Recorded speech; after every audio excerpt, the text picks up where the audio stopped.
Well, hello, everyone. Thank you so much for joining me tonight. We are talking about the Nancy Guthrie case out of Pima County, Arizona. And the FBI director, Kash Patel, has called out Sheriff Nanos. The breaking news is Sheriff Nanos comes out with a statement. He seems to be a little angry. A lot to talk about on the other side of this. I've walked through storms in scars and grace. Smile through pain with a painted face.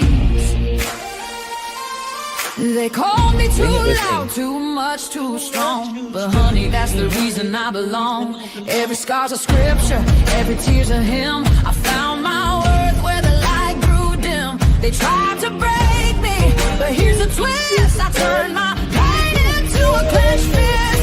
I'm an unbreakable woman, born of fire and pearl. Shine like grace in a reckless world. You can test my faith, you can shake my plans, but I'll rise again. Just watch me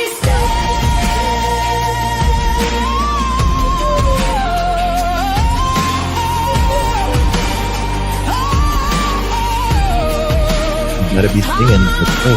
Whispered about and written off, judged by the gloss, not the cause. But God don't build weak hearts from gold. He made me fierce and He made me bold. I bend, I pray, I roar, I rise with mascara, tears and battle cries. Don't need your crown, I forge my own. From ashes, honey, I build my throne. I'm in unbreakable soul, dressed in truth and pearls. The fight don't scare me, it lights That my comes up way. while you're rolling in.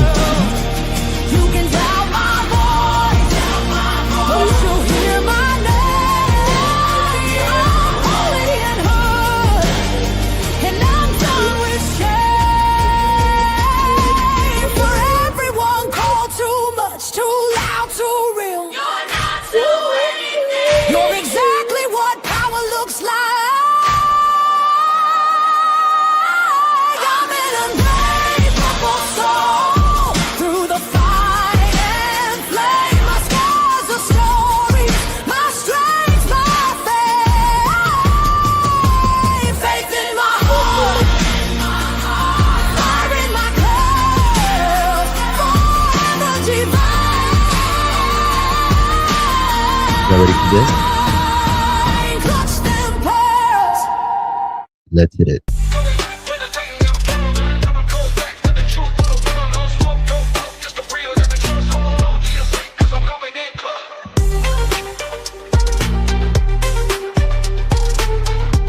That's right, Ninja.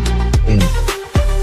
Coming in clutch, better tighten them pearls, dropping cold facts. Got the truth for the world, no smoke, no fluff, just the real that we trust. Hold on to your seat, cause I'm coming in clutch.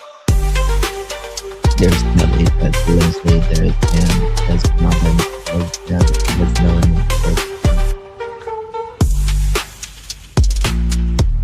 Ready?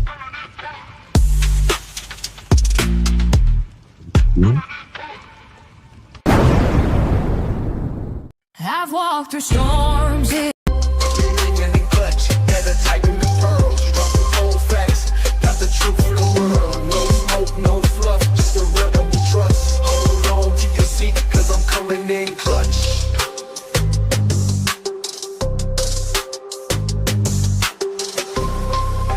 You're born a legend. And all the pearls are icons only.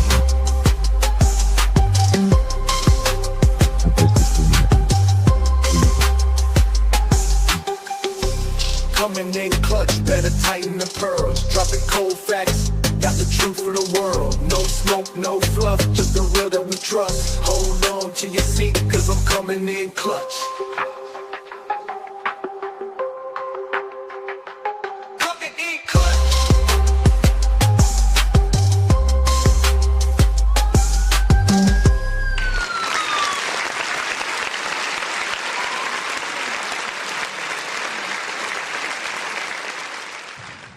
Welcome and thank you.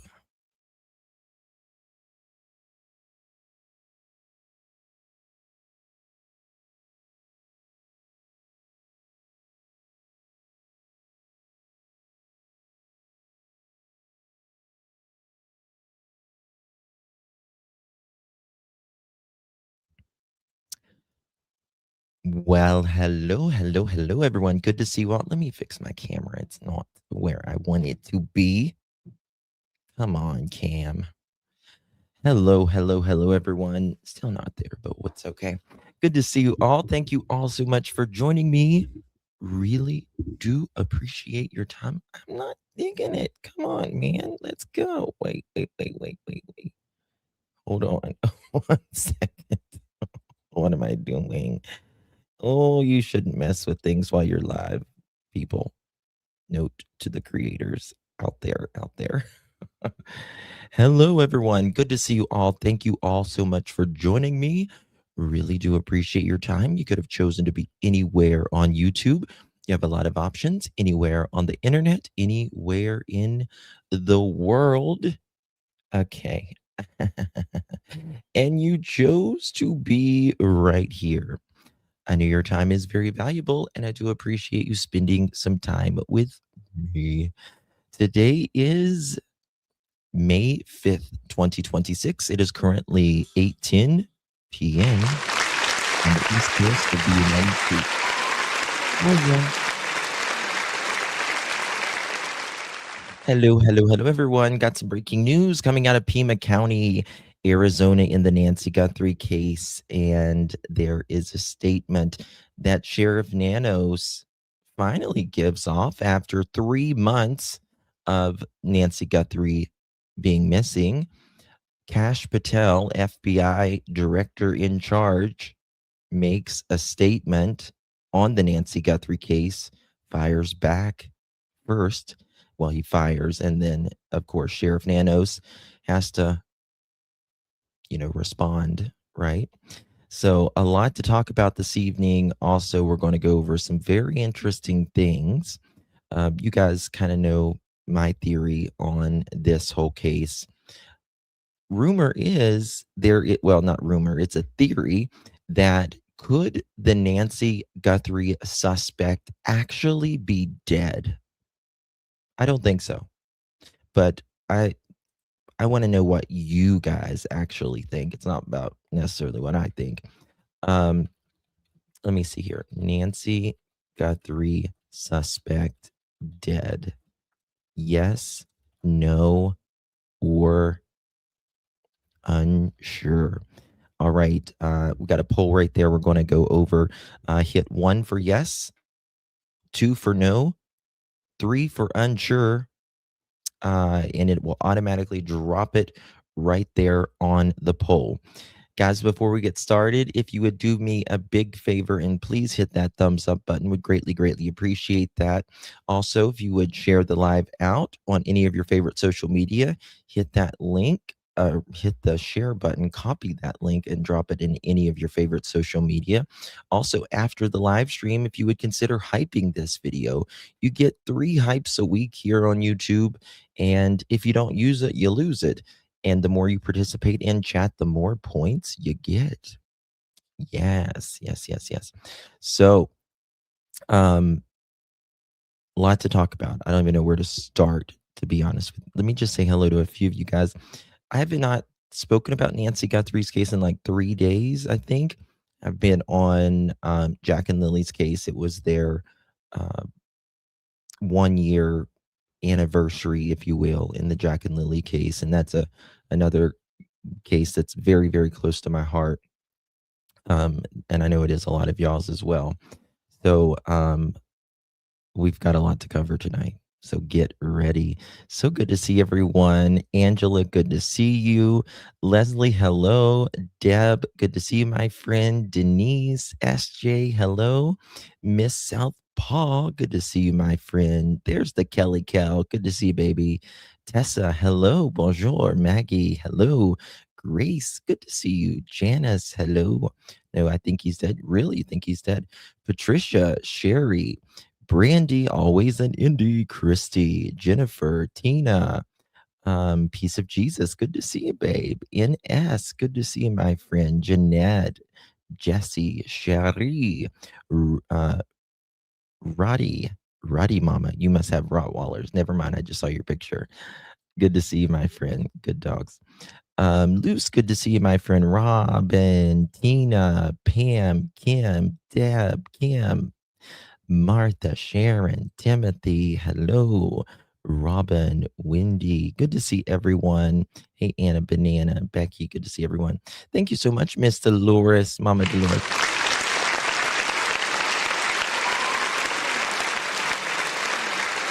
Hopefully you are recovering from that dang old flu. Thank you so much, Mama. Good to see you. Appreciate you very much.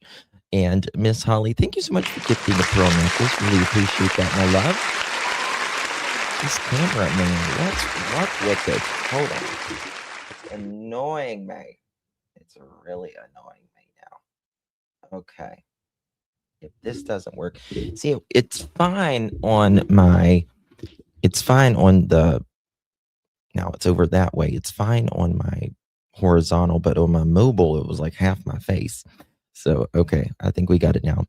On my way to London, Paris tonight for 1 week. Have a great time, Miss Darlene. You will love London and you will love Paris. Paris, just be careful in Paris. I don't want to scare you or anything. It's just that just keep your purse really, and I mean really tight to you in Paris. Just saying. Thank you so much, Miss Jessica. Good to see you, my friend. How you doing?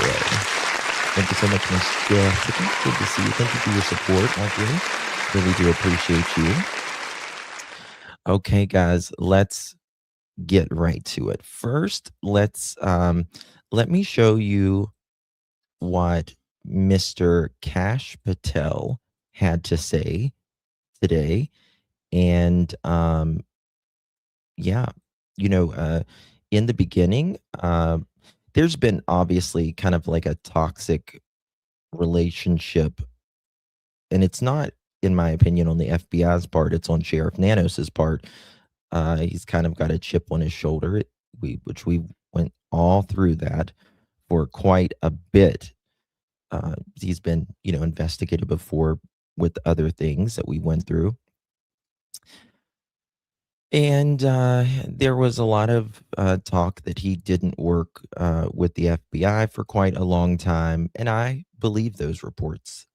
He's not really made a secret, in my opinion, of him not really caring for the FBI. Got this big old chip. And I think it's very well known, if you ask me. But,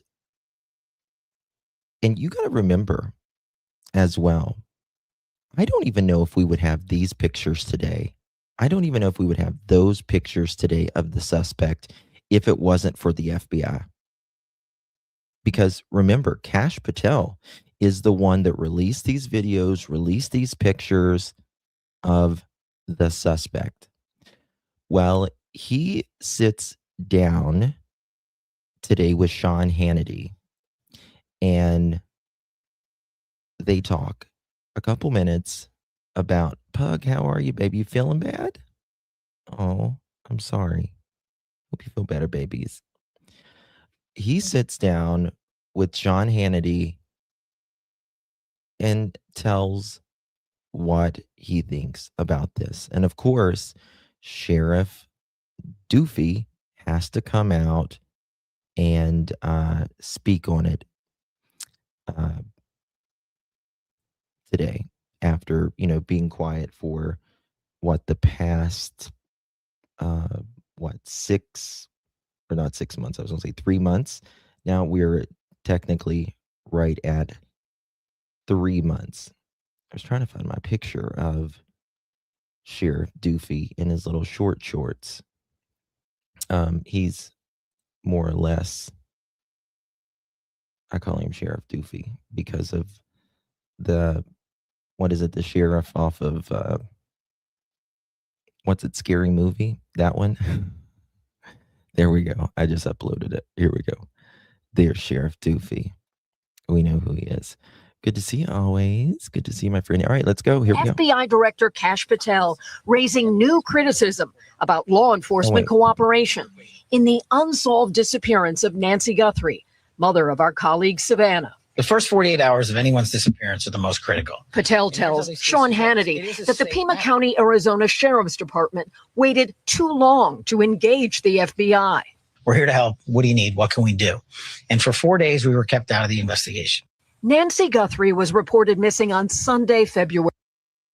He didn't, and this is what I really appreciate. Oh, thank you, Lynn. Thank you so much. I appreciate that. I don't think so, but I'm glad you think so. So he didn't mince words there. And he's absolutely right. The first 48 hours of any investigation is the most important. They were, and in my opinion, from reports, it wasn't just the first 4 days. It was allegedly the first 3 weeks that the FBI might have been in there, but I don't think they were given everything, right? And you can be like, well, it's the FBI. Why can't the FBI do what the FBI does? They cannot overstep Pima County. It is just the way law enforcement works. They're assisting with this. The only way they take lead is if Pima County gives it to them.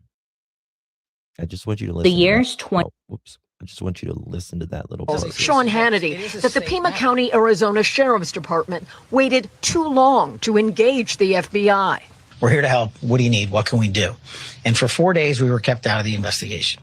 Nancy Guthrie was reported missing on Sunday, February 1st.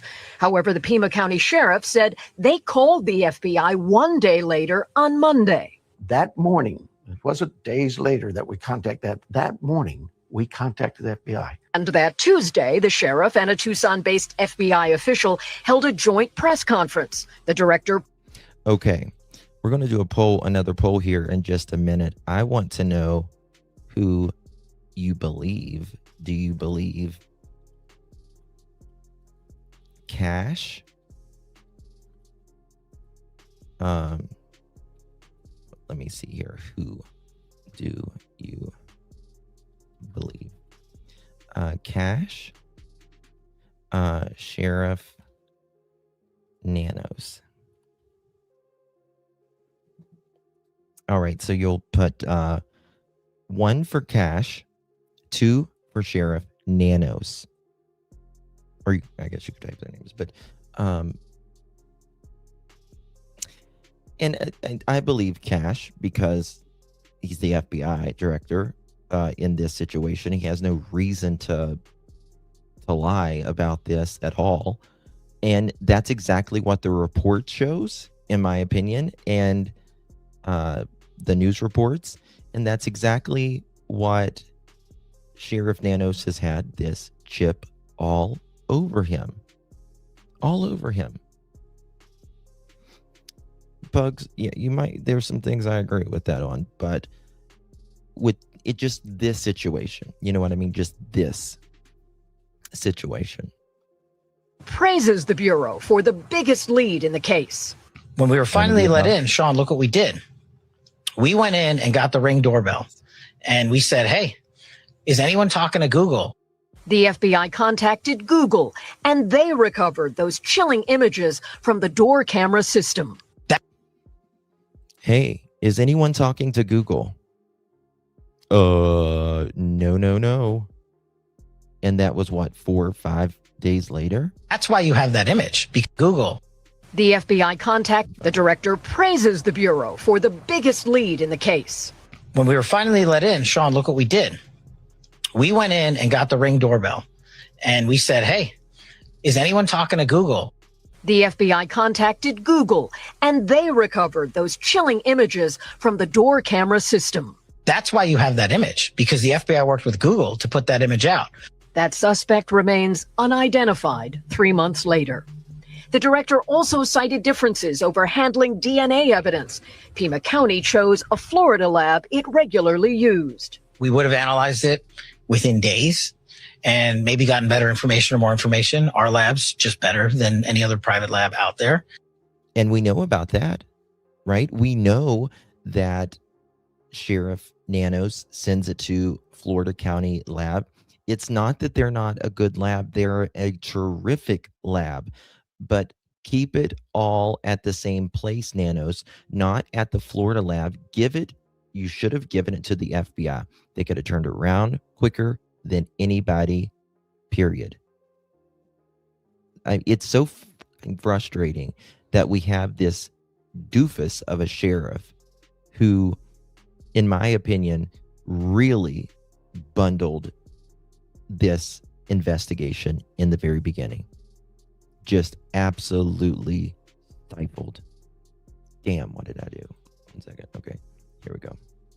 The FBI contacted Google, and they recovered those chilling images from the door camera system. That's why you have that image, because the FBI worked with Google to put that image out. That suspect remains unidentified 3 months later. The director also cited differences over handling DNA evidence. Pima County chose a Florida lab it regularly used. We would have analyzed it within days and maybe gotten better information or more information. Our lab's just better than any other private lab out there. And we didn't get a chance to do that. So I understand everybody's frustration. Kelly joins us now live. And Kelly, maybe most concerning, the FBI director had no new updates on Nancy's whereabouts or potential leads. That is the same. You can't give an update if you got Sheriff Doofy over. That truth. Nancy Guthrie remains missing. No arrests have been made. Now, the director did point out repeatedly that Pima County has the jurisdiction in this case, the ability to make the decisions that he may be criticizing now. Today, the FBI told me its investigators are still actively working the case. We also checked in with Pima County about Patel's critique, and the sheriff's office said we don't have any additional information to share. In a newly released podcast. All right. So that's with Hannity. Their Sheriff Doofus replies to this. Of course, he's got to. He's dumb. Pima County Sheriff Chris Nanos is aware of FBI Director Kash Patel's recent interview and statement. Sheriff Nanos responded to the scene the night of the incident, providing immediate local leadership and oversight. A member of the FBI task force was also notified and present at the scene, working alongside other personnel. Okay, you can have an FBI agent beside of you all day long, but you're still the lead and you still make the decisions, Sheriff Doofy. You still make the decisions to that. What is he talking about? You can have 711 FBI agents next to you. If you don't release the information to them and say, hey, we need help with this, we need you to do this, we need you to do that, we need you to test this, we need you to take over this, it doesn't matter. Doesn't matter.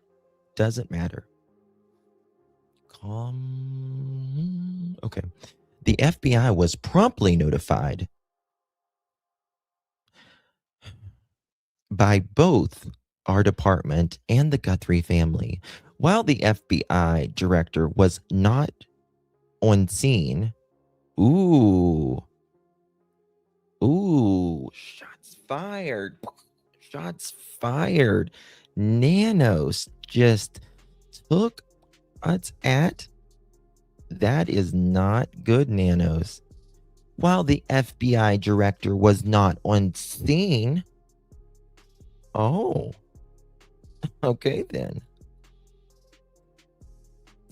Lord of mercy, baby's got her short shorts on. He's so dumb. I can't with him. I can't. Okay. While the FBI director was not on scene, coordination with the Bureau began without delay. Decisions regarding evidence processing were made on scene based on operational needs. The laboratory utilized by the Pima County Sheriff's Department and the FBI laboratory in Quantico have worked in close partnership, he loves that word, from the outset and continue to collaborate in the analysis of evidence. We remain committed to a thorough, coordinated, and fact-based investigation and will continue working very closely with our federal partners as the process moves forward. I can't stand him. I can't. I really can't. All right, so we are going to go to Fox News now and see what Fox has to say. Let's see how many Fox do they give. Both their jobs are in jeopardy for other reasons. Maybe that. Maybe. I just don't. I mean, Cash has no reason to lie about this. And can you I would be furious if I was Savannah right now. I would be furious. Okay, here we go. In the Nancy Guthrie, one thing I want to ask you is about in the Nancy Guthrie case. I got frustrated because I knew from my sources they were trying to keep you guys out. They did. They did keep you out. And look, here's how time matters in an investigation. The first 48 hours of anyone's disappearance are the most critical. And here's how not they tried to keep us out. They did keep us out. these cases works. It is a state matter. It's a state and local law enforcement matter. True. What we, the FBI, do is say, hey, we're here to help. What do you need? What can we do? And for 4 days, we were kept out of the investigation. And when we were finally let in, Sean, look what we did. We went in and got the Ring doorbell. And we said, hey, is anyone talking to Google? I called the leadership at Google and I said, look, we know that there was not a subscription service to capture all of the data that would have been captured had there been a subscription service. But can we go into the cache? Can we go into the data before it's deleted and see what we can find? That's why you have that image, because the FBI worked with Google to put that image out. Another thing we asked to do. You guys got that tape, which was the biggest breakthrough during that case. We could have gotten it days before. We could have. That's something else too. I've not seen this full thing. Okay. How did he say that?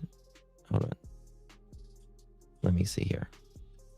Did you guys got that tape, which was the biggest breakthrough during that case? We could have gotten it days before. We could have also maybe gotten more data had we been let early.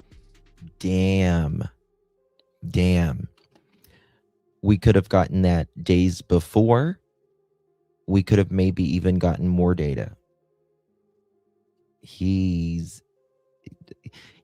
don't normally see law enforcement like this. And on our poll right here, who do you believe? 99% believe Cash more and 1% believe Sheriff Nanos. And that's kind of like his support level with his own sheriff administration, right? The co-workers and all that. About 99% don't like him, which is something. Why wouldn't they want your help? Why did they send the DNA to a lab in Florida, not Quantico? That's the other thing that you hit on, right? Again, we were saying we'll process it. I launched hundreds of agents and intel staff to Phoenix and Tucson just for this case, just at no cost to you, to be on standby. And they didn't want just you to there. do the canvas. And let me just say, not only did he, like hundreds, remember there was so many FBI there. Not only that, think about the volunteers, EquiSearch, what's the other ones? United Cajun Navy. They asked Nanos if they could search for Nancy. No cost to him. All you're going to know is either you're going to find her or you're not. You're either going to find her or you're going to know where she's not. Like I always say, every search, you find out something. Every single search, you always find out something in every search. If you don't find them, at least you know where they're not.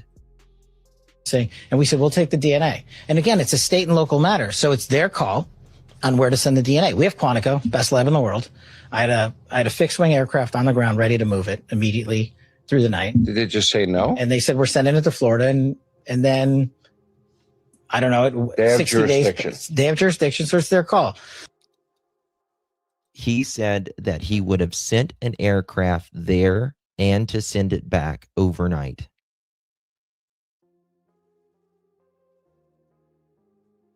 It's amazing what the ego and pride will do.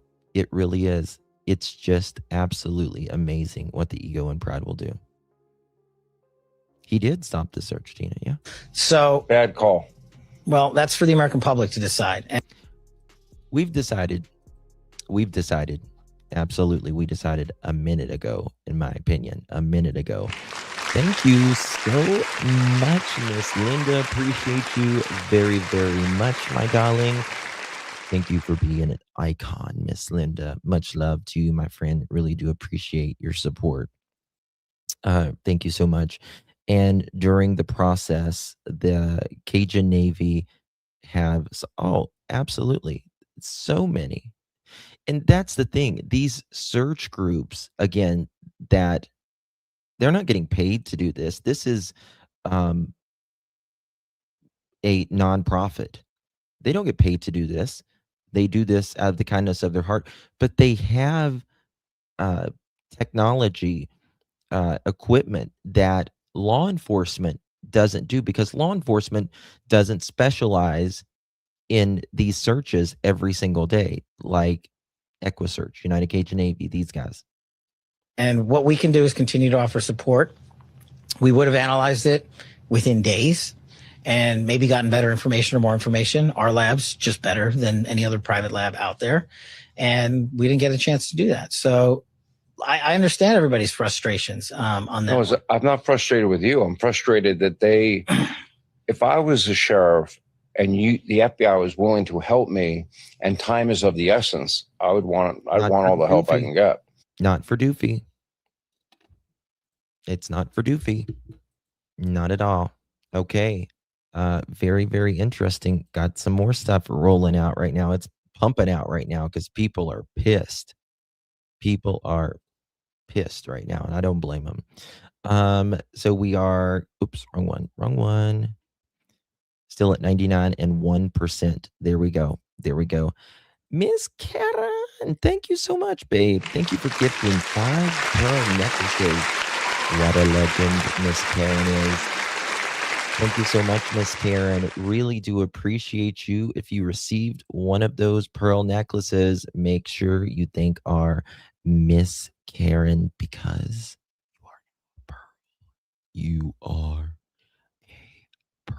Where's my button? I don't know where my button is. Hope people are paying attention to this. Welcome to Clutch 7 Pearls. Yeah, you're in the clue. Shine bright like the stars this world never knew.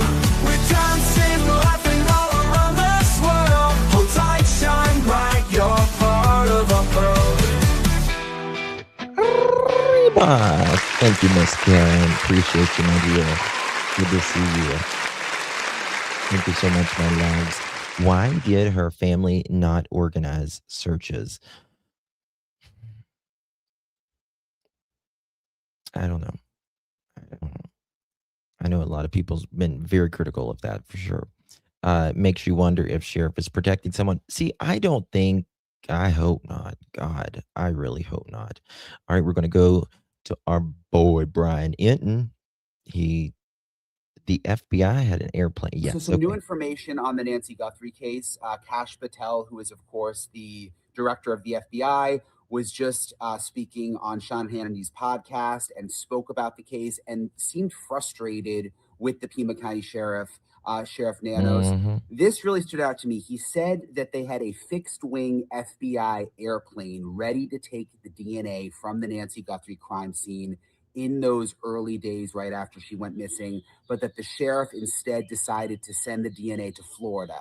Now, we knew... And that probably wasn't on a fixed wing aircraft either, right? I'm sure Sheriff Nanos didn't ship it via fixed. I mean, it probably, all mail a lot of times goes to on the aircraft, the plane. But regardless, it's not the FBI lab. It's not the FBI fixed wing aircraft. That the sheriff made that decision. What I did not know is that the FBI had an airplane on standby in the area, ready to go and to take the DNA to Quantico, and the sheriff turned that down. Patel also said they had hundreds of agents in Arizona ready to help with the case. I took some notes here. He said that the first 48 hours are the most critical, that the FBI was kept out of the investigation for 4 days. Bingo. Said that he launched hundreds of agents to Phoenix, that they would take the DNA, that Quantico is the best lab in the world, but that the sheriff decided to send the DNA to Florida, had a plane on the ground ready to go for the DNA that night, but they said that they were going to send it to Florida instead, and said that they would have analyzed the DNA within days, but Nanos decided to send the DNA to Florida. So Patel clearly not happy with the way things were handled early on. But remember, the sheriff is in charge of the investigation, not the FBI. He is. And this is probably going to affect Sheriff Nanos's, if he's not thrown out before then, this is probably going to affect his reelection at best. At best. I think that would be the best thing out of probably what he's facing right now. But we'll have to see. We'll have to see. I appreciate him blasting him though, because I think that's what was needed. We were kept in investigation for 4 days, FBI Director Kash Patel, on the Nancy Guthrie case. Interesting. That's by Sean Hannity. If you want to see the full Monty, if you will. Okay. I want to go. Oh, let me show you this little interview right here of Sheriff Doofy. Always a great show in chat. Thank you, Susie Q. Thank you so much. I appreciate you very much. Thank you for your support, Miss Susie Q. Always a pleasure. And thank you for being a member here on the Pearl family, Miss Susie Q. I love you, Miss Susie Q. Sheriff Nanos, the reward money is still there. It's there for a reason. We think somebody out there knows something. We know they do, he says. Do you guys think that they know who this person is? I don't want to tell you my opinion before I see what you guys say. I want to stop. I'm trying to stop doing that, telling you my opinion before I hear y'all's opinion. Because I don't want my opinion to sway what you guys think. Do you think he knows? They know? Yes, no, yes. I think they have some idea. No, I do. Nope. So it's very mixed. Very mixed. Yes. No, yes, no, yes, no, yes, yes, no. Yes, yes. I do. I think that they do. I think they have a pretty good idea, in my opinion. That's just my opinion, though. I think they will be back with those search warrants that they did. In my opinion, they will possibly be back to one or more of them. All right, listen to this. And if you could hear it, that would be great. Let's see here. The reward money's still there. It's there for a reason. We think somebody out there knows something. We know they do. We know that someone out there knows what happened. Call us. The reward money's still there. It's there for a reason. We think somebody out there knows something. We know they do. We know that someone out there knows what happened. Call us.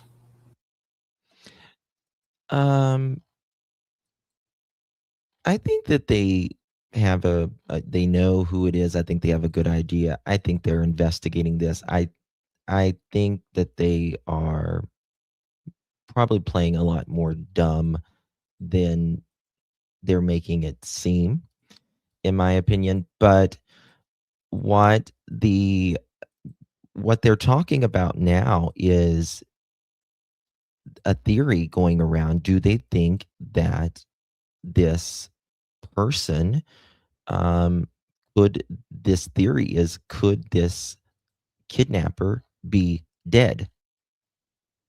I don't think he's dead, in my opinion. If you guys have watched the last few times I've covered Nancy Guthrie, um, you guys kind of know where I stand on it. So we'll see. Little Black Bear, how you doing? Good to see you, my friend. Thank you so much, Little Black Bear. Thank you so much. By the way, I think it was you, Little Black Bear. I think you sent gifts the other night, and I think I wasn't sure if you was here after that, but if I missed you, thank you so very much, my dear. Really appreciate you. Good to see you. Thank you, Little Black Bear. Okay, let's go. It has been nearly 3 months since 84-year-old Nancy Guthrie was taken from her home in the middle of the night. Sources close to this investigation telling us still there are no leads and no suspects. News Nation's Brian Enton back in Tucson talking with some of Nancy's neighbors about the fear this case could go unsolved. It has been 88 days since Nancy Guthrie literally just vanished out of her home here in Tucson, Arizona, her home here behind me. It's quiet in this area now. You don't see the police activity like we did in the beginning. And a source close to the investigation tells me that there are no new leads, that there are no suspects still, and that they are going through thousands of tips that have come in. In my opinion, I believe they're saying there's no new leads and there's no new suspects for a very specific reason. That they will find that diamond in the rough that will lead them to more answers in the case. They're also, of course, still waiting on DNA. I've been talking to neighbors here right around Nancy's home. Many are concerned that this case may never be solved. But there's a sadness. Yeah, like we all miss Nancy, for sure. How often do you think about it? Pretty much every day. I mean, I think about her, and hopefully they'll come to some resolution and figure out who took her and what happened. Well, we think about it not getting solved, and yeah, we a little worried. Yeah, that it's a worry for all of us, for sure. You can imagine how unsettling it is for the neighbors here who thought that this would be solved months ago. And again, it has now been almost 3 months. We are digging into everything we've learned since the beginning, plus new information, plus talking to some of the nation's top criminal profilers about who the suspect could be, and putting it all together for our special, which will air on the CW network. CW network. I guess they're doing a special on CW network. What do you think the reason is, Justin? I think the reason they are saying this is because this person is, in my opinion, out of the country. At least one of them is out of the country, in my opinion. Next Wednesday, May 6th, it's called News Nation Tomorrow. Presents The Nancy Guthrie Mystery, and we'll take you back to the beginning of this nightmare that seems like it just won't end here in Tucson, Arizona. It does seem like a nightmare that just doesn't feel like ending. Millionaire disappears and not found. No hope if I go missing, Lord.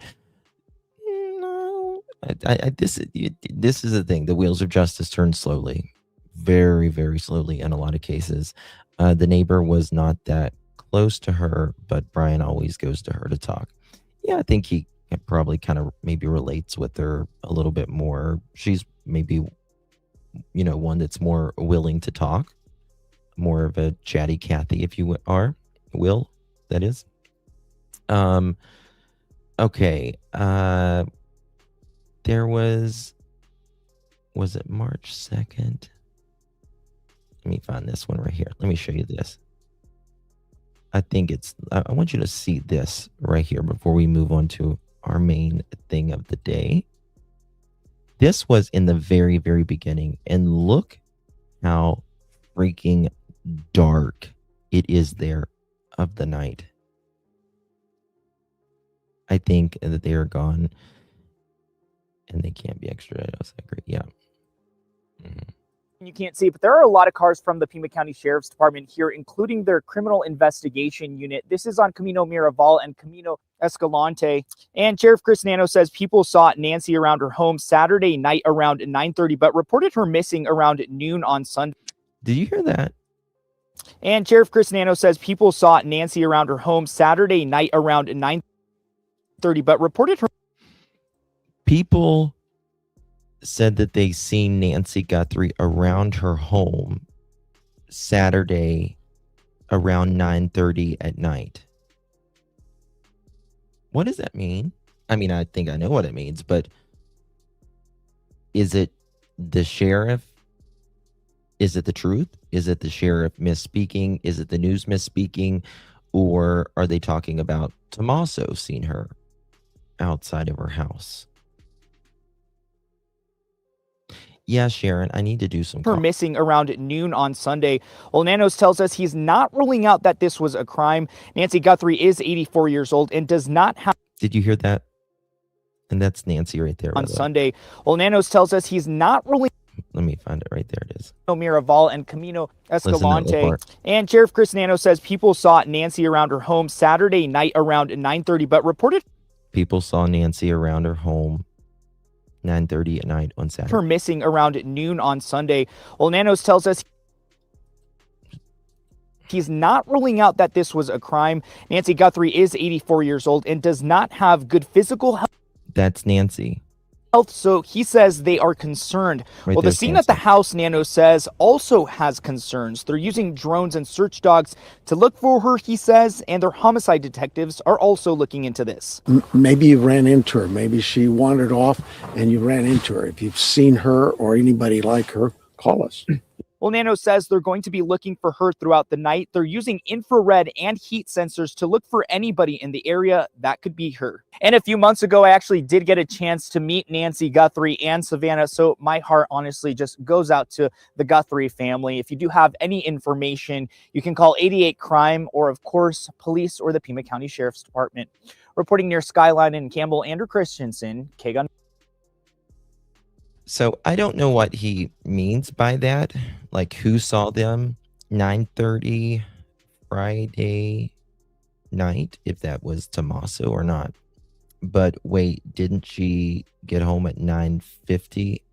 Yeah, but Sheriff Doofy's kind of loose with his words too, especially in the beginning. He was very, very loose with his words.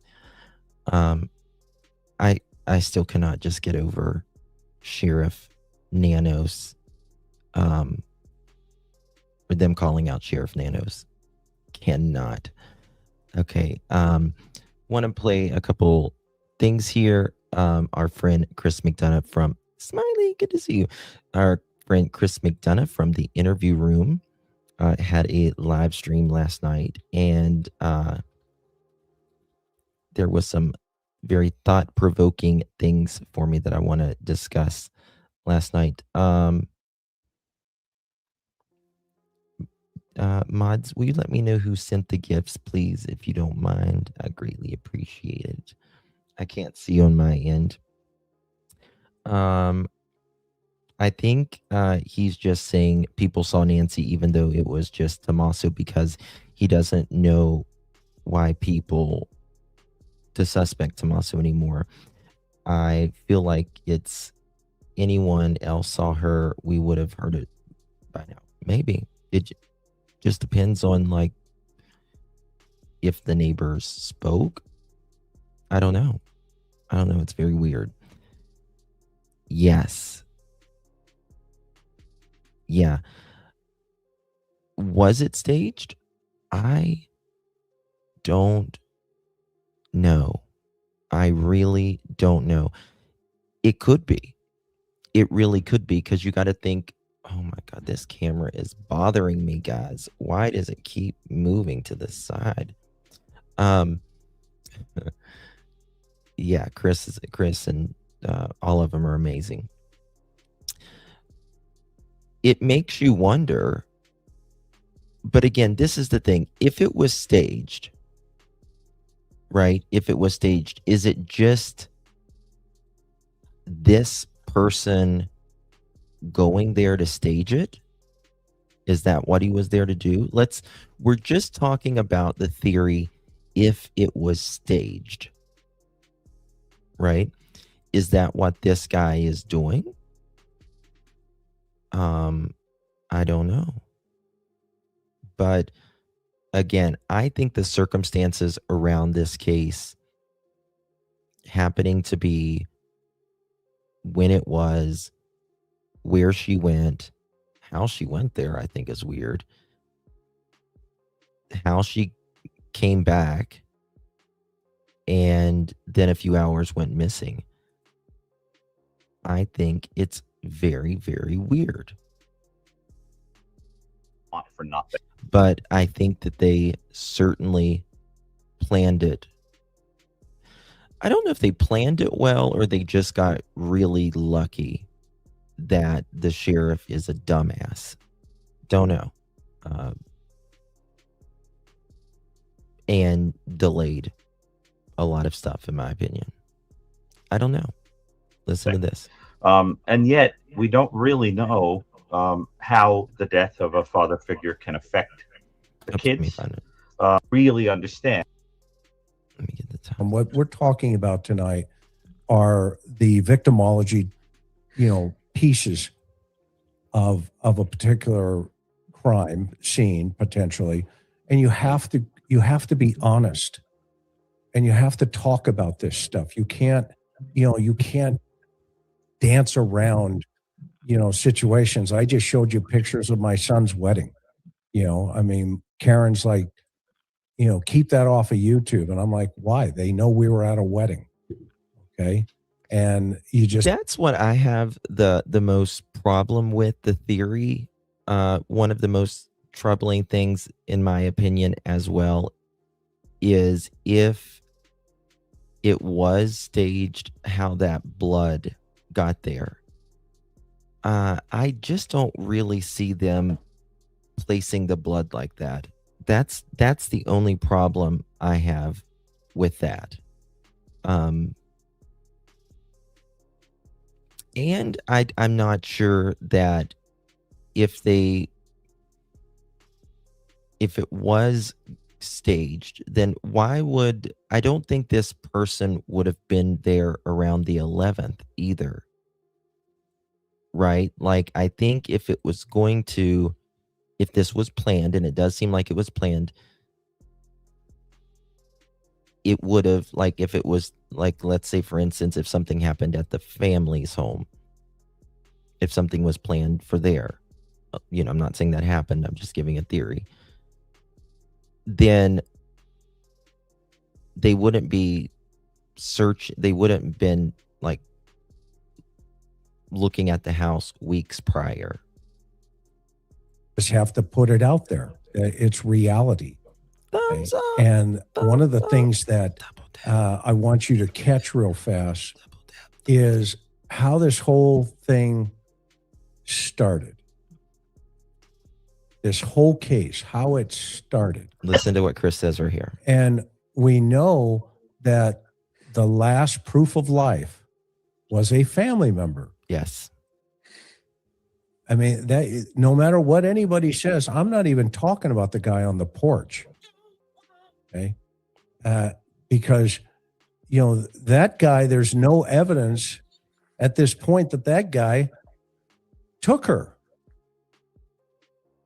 That's true, but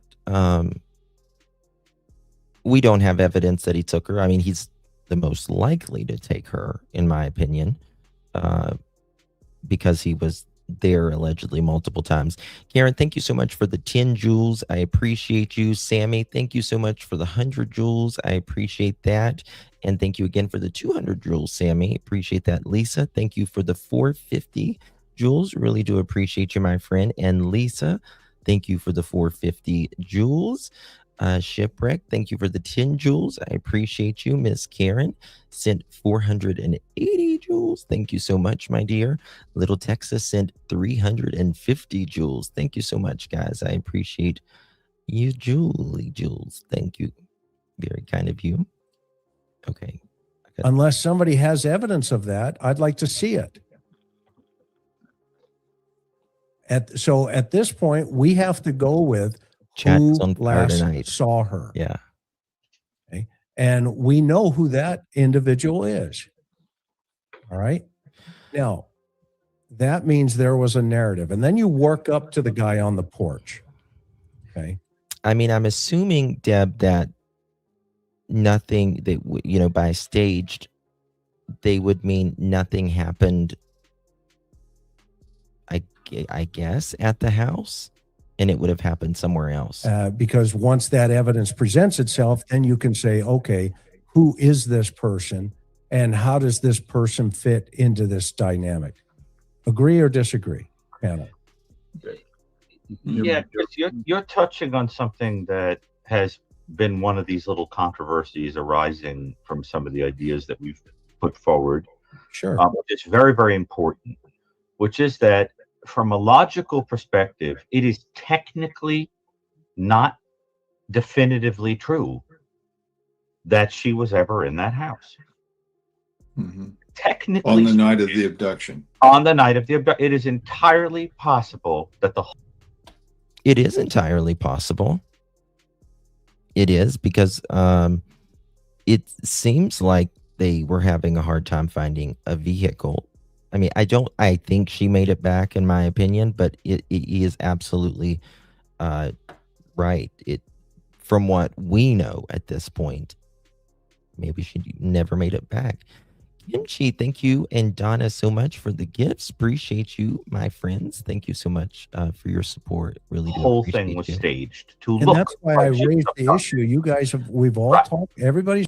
That's a good point as well. I mean, explain the pacemaker. Very good point. Very good point, M. Blunk. However, the pacemaker,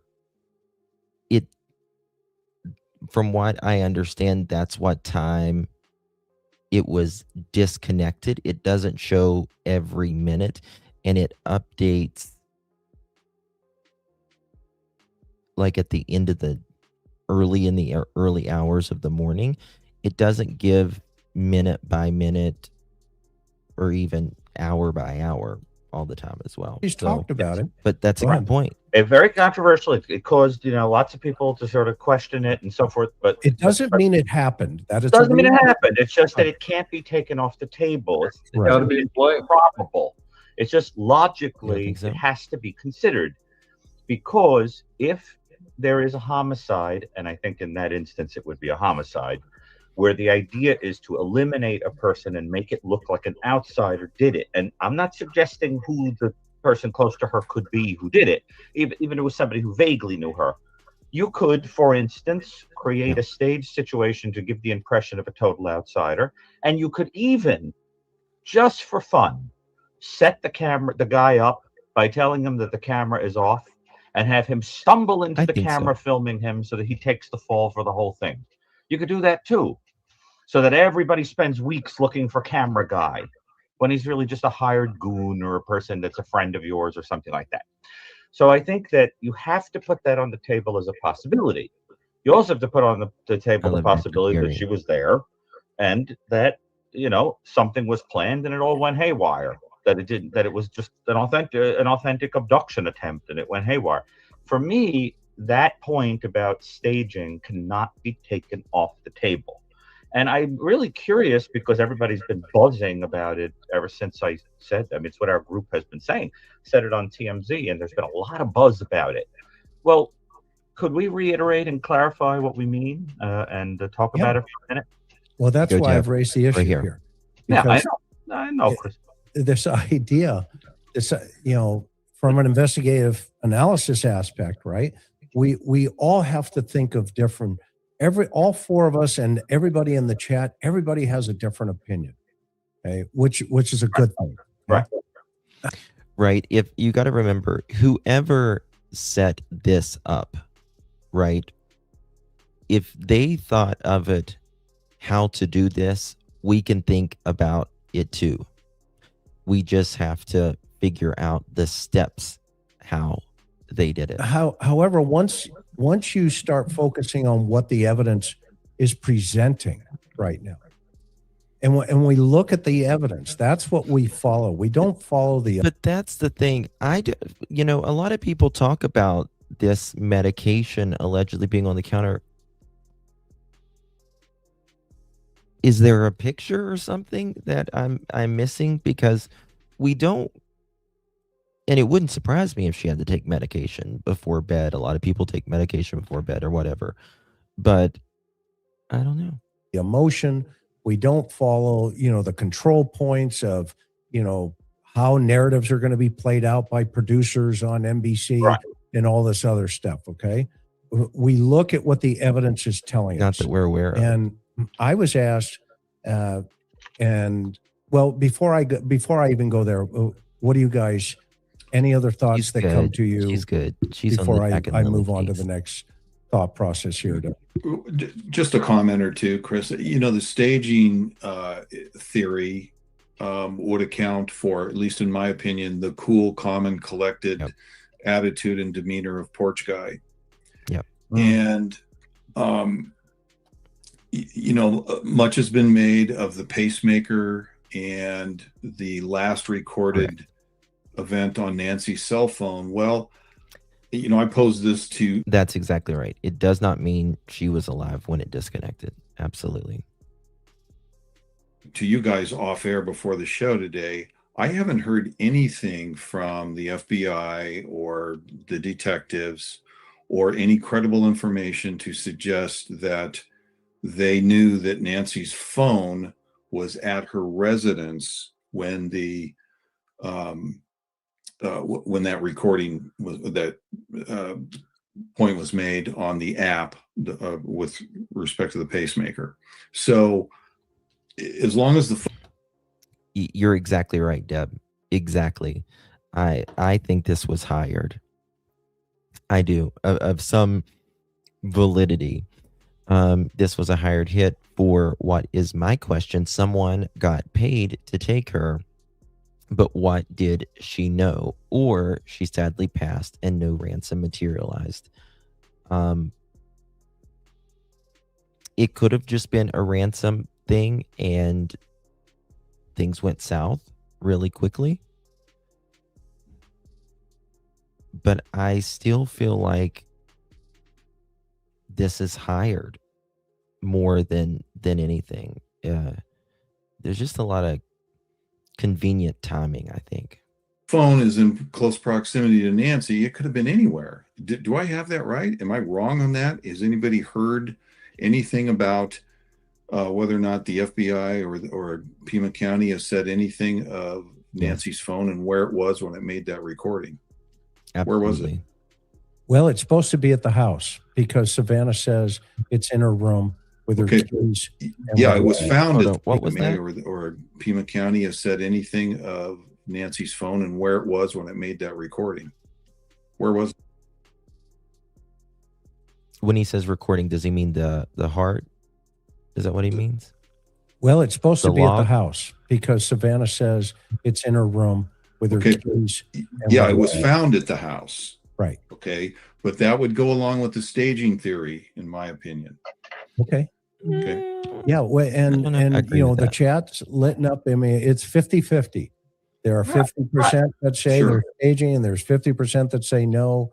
You know, how's the blood get there? You know, yada, yada. Okay. Well, we don't know that right now, but John, do a did poll. you want I to? just wanted to, just very briefly, for a crime of this sort, there seems to be an unnecessary number of moving parts. Right. We've got pots holding doors open, and we've got blood, and we've got I agree. this the Michelin Man showing up on the video. Michelin Man showing up on the video. We're going to do a poll here now. Do you think that this was... Why is it not populating? 1 second.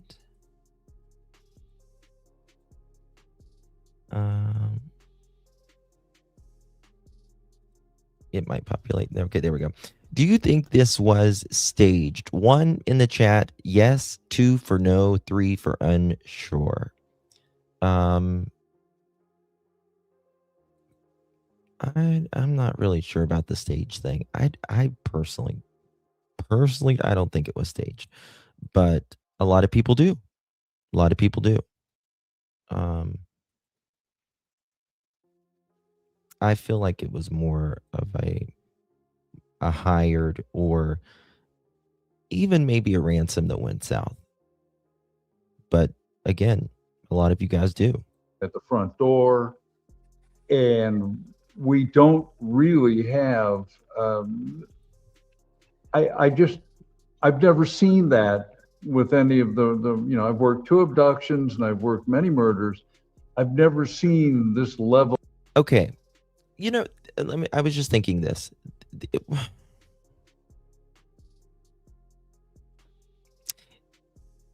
It could be partially staged. If you think about it, if that makes sense, what I'm saying, it could be partially staged. It could be, well, I'm going to open the back doors and leave the pot open. I still don't think so, but it could be. It could be. Could be partially staged as well. But 1.5 can't decide. Yeah. Could someone close to Nancy partially have staged it? They certainly didn't try to clean anything up. First thing that crossed my mind was very day that it was staged. Never made it home after game night. Left the back door open. Why? I mean, to make it look like she was taken. I mean, that's the only thing. And right. I mean, a staged. Anytime someone stages something, it is to throw someone off. Right? Hey, Sync. Good to see you, my friend. Of moving parts, and where I see this, I become wary that maybe somebody is attempting to set up a narrative for us to follow. And as Bob has observed, we really don't know that she was in the house. We only know that because a witness, a extended family member said that he dropped her off. Well, there was plenty of time. We don't have any independent corroboration of that. So that is what gives me concerns. And Chris, before we move on, can we talk about the blood? Because that's the... Yeah, absolutely. Yeah. And Gary, you jump on when Bob... Yeah, and let me... I think the plan was to originally probably take her out back, or if that was carrying her, or if that was making her walk. But again, I think whether they were carrying her, it would have made it easier for them to just pull up in the driveway. And they said, no, pull up in the driveway, it's closer. Or if Nancy was walking, Nancy would have, said, she's not very mobile. I think probably when they were taking her out, though, if she was alive, I think she would have been very confused, and she might have gotten really scared, like really scared whenever they were taking her out. Because someone being in your home obviously is terrifying, but once they start taking you outside, you're like, what the hell's going on, right? Just preface my comments by saying I am not a blood expert. I don't have ever claimed to be one. I've had some training in blood spatter analysis, but I am not an expert. So I want to make that. I got 2 questions. I need 2 questions answered. Why did Savannah say she got the call at night? Where did she say that? Why was this was a supposed call to law enforcement the night before?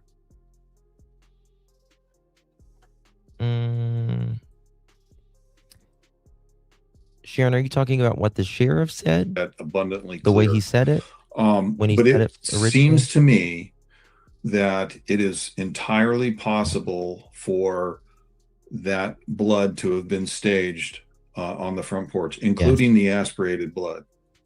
Okay. And, you know, I've heard other pundits talk about turkey basters being used. No, turkey baster wasn't used. Do you think the scene was staged? Yes, 25%.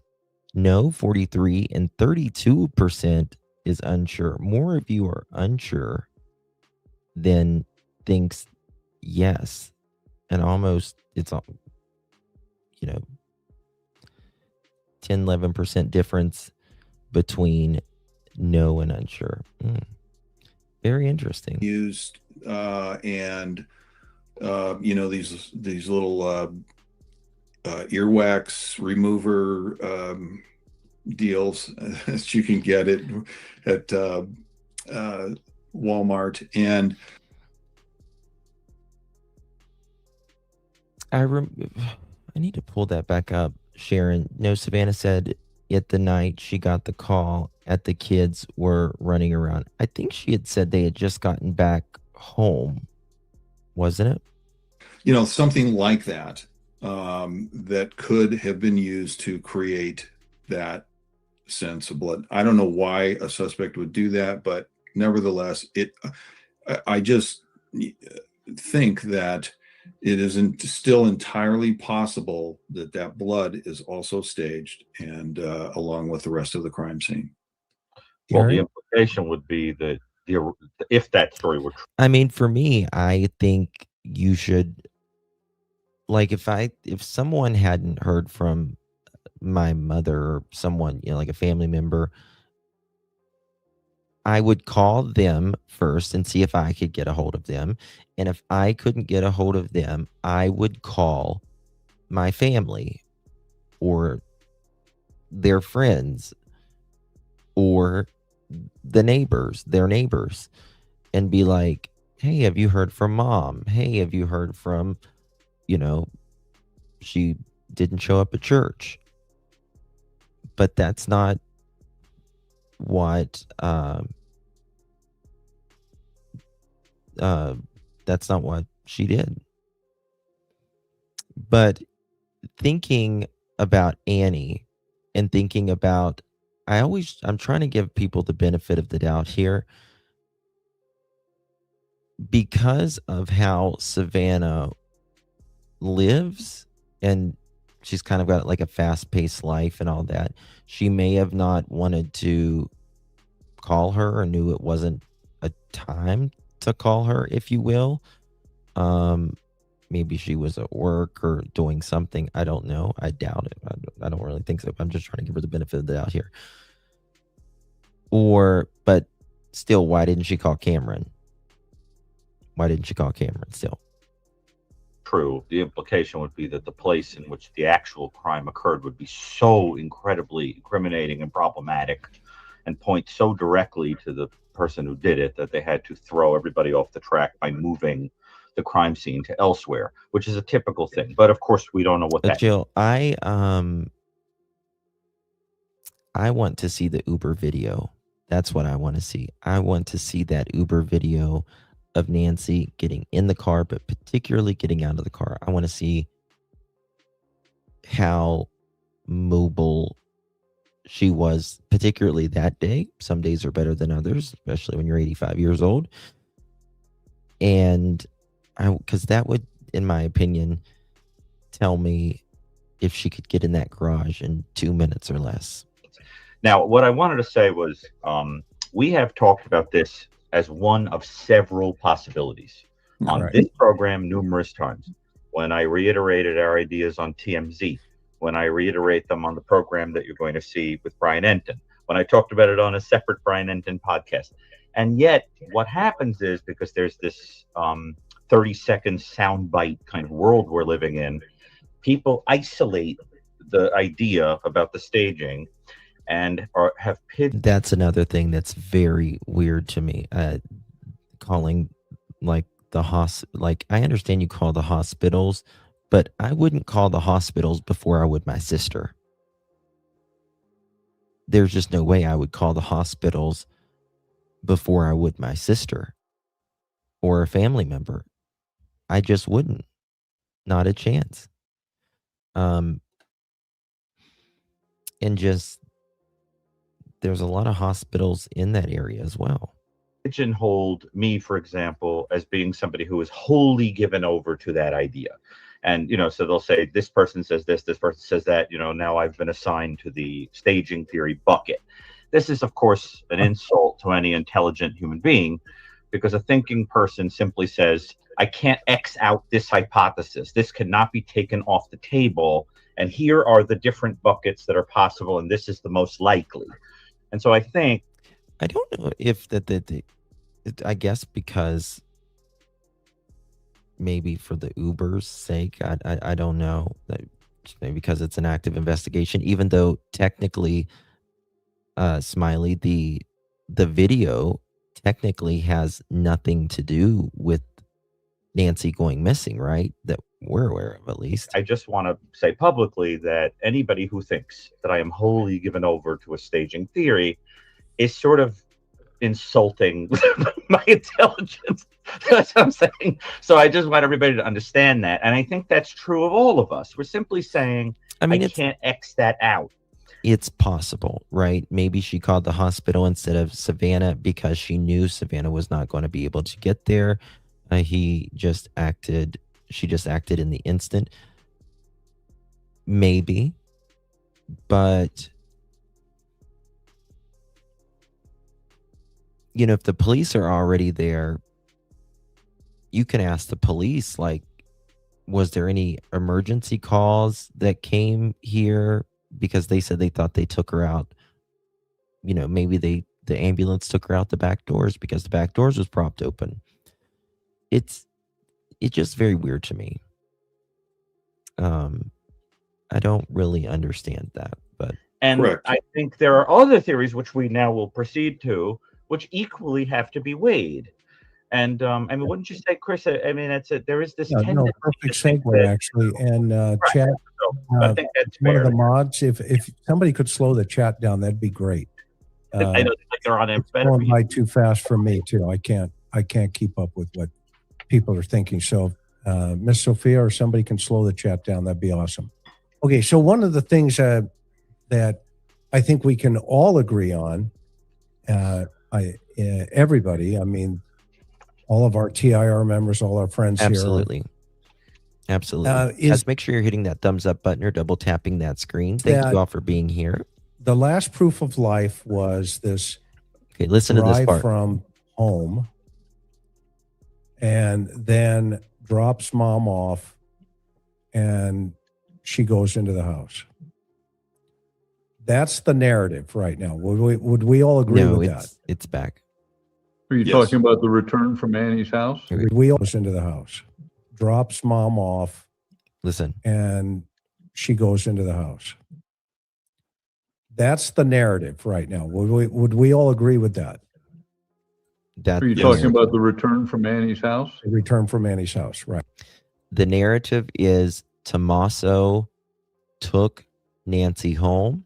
It's about 8 or 10 minute drive. She gets out of the vehicle. The garage door goes open.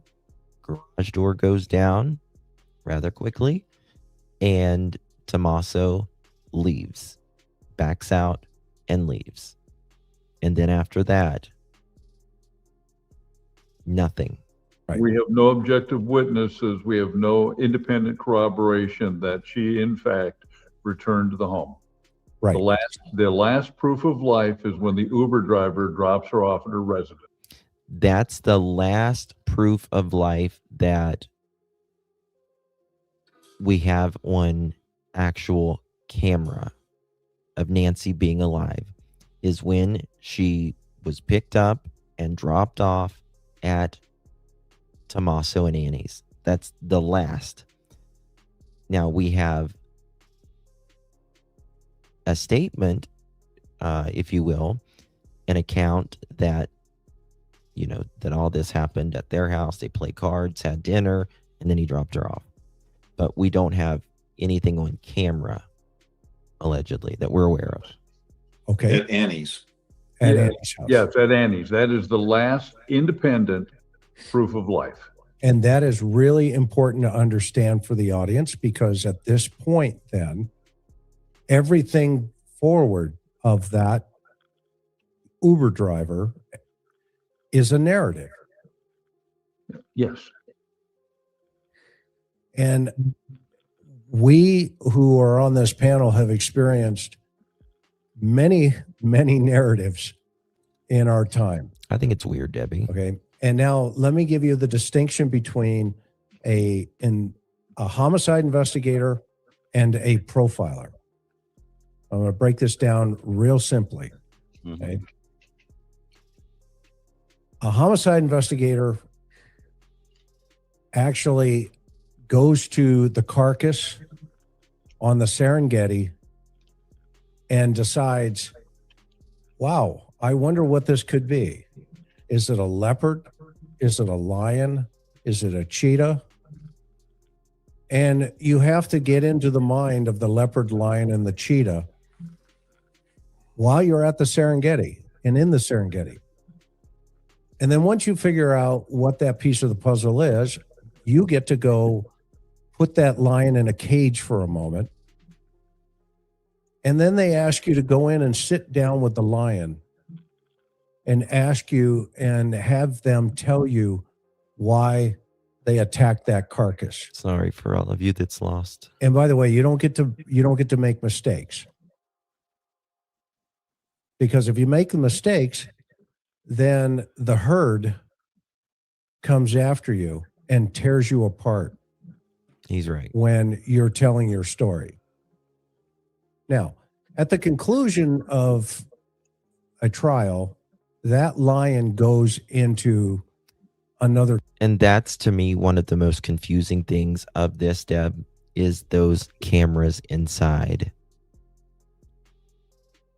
I mean, I believe whoever this person that was searching around her house weeks before and they were asking about if the lights, or there was a blackout in the area that night, and then the cameras record the police showing up.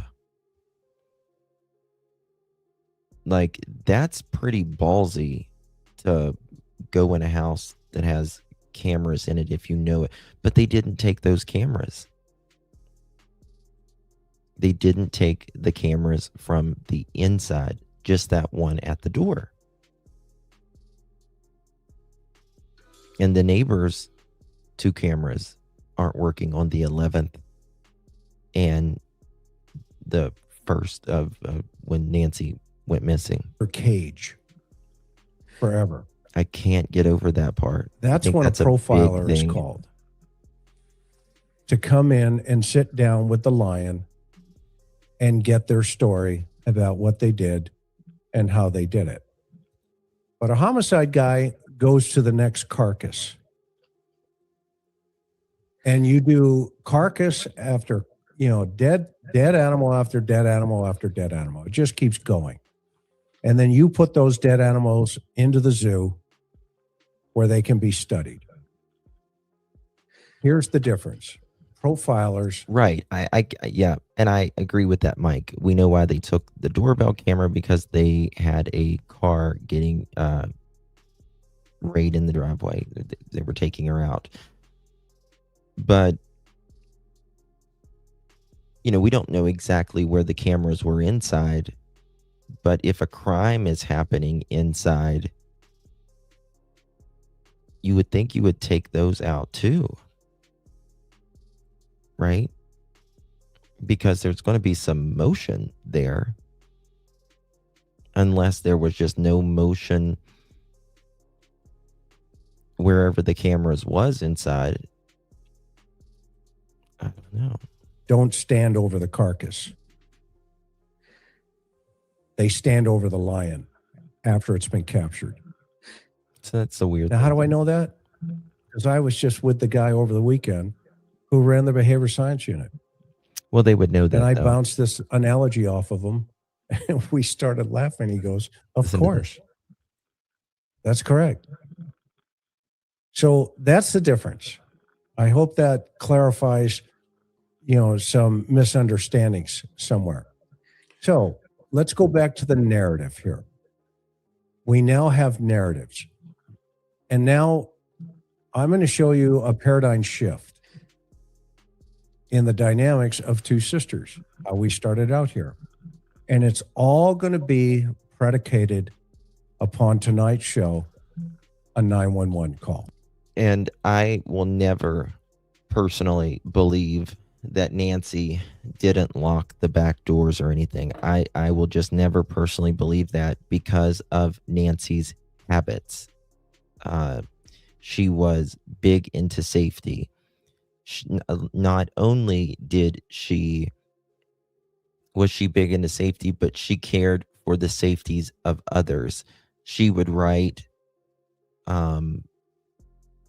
little pieces in the newspaper about, make sure your dogs have water this summer, and, just little things like that.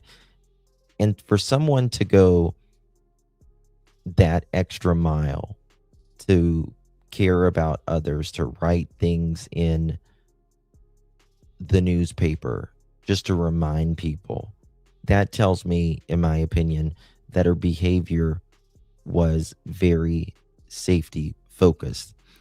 Now, she had cameras in the backyard. She had a doorbell camera in the front yard, and there was cameras on the inside. There was 2 or 3 locks just on the screen door. I call it the screen door, whatever those metal doors is. So I think those doors were locked. I will just never think anything else unless we're told something else. Someone have that many cameras on the outside, inside, and the front does the little articles with safety measures, and it's just lived a relatively quiet, safe life. Yeah. But again, how did they get inside?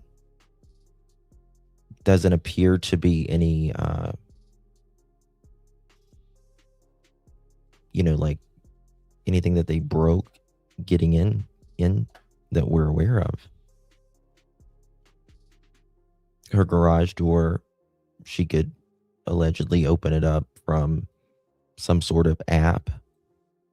So, and that's the thing. Why no subscription though? I agree with that part. That's the hiccup. Called me and I said, "Is everything okay?" Mm-hmm.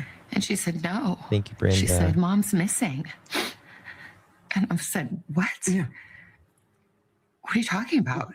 She said, "She's gone." And she was in a panic. I was in a panic. I'm like, "Call 911." Yeah. She's like, "I did. We've called them. They're here." And we thought we've called them. They're here. She must have had like some kind of medical episode in the night, and that somehow. Now she says right there, we thought she might have had some sort of medical episode in the night. Oh, the paramedics had come. But listen to this. Because the back doors were propped open, and that didn't make any sense. We thought maybe they came and there was a stretcher and they took her out the back. But her phone was there and her purse was there and all her things. Yeah. And it just didn't make any sense. So, Annie and Tommy had already called all the hospitals, but then I'm like, I'm going to call the hospital. So then we thought she might have, they could have came and took her out and the stretchers could have went out the back door, but that didn't make any sense. But then she says, that Annie and them already called the hospitals. So I understand you're going to be asking yourselves a lot of questions if you're confused, especially Savannah, in my opinion. But why, if you've already called the hospitals, would you be theorizing that? Right? If Annie had already called the hospital,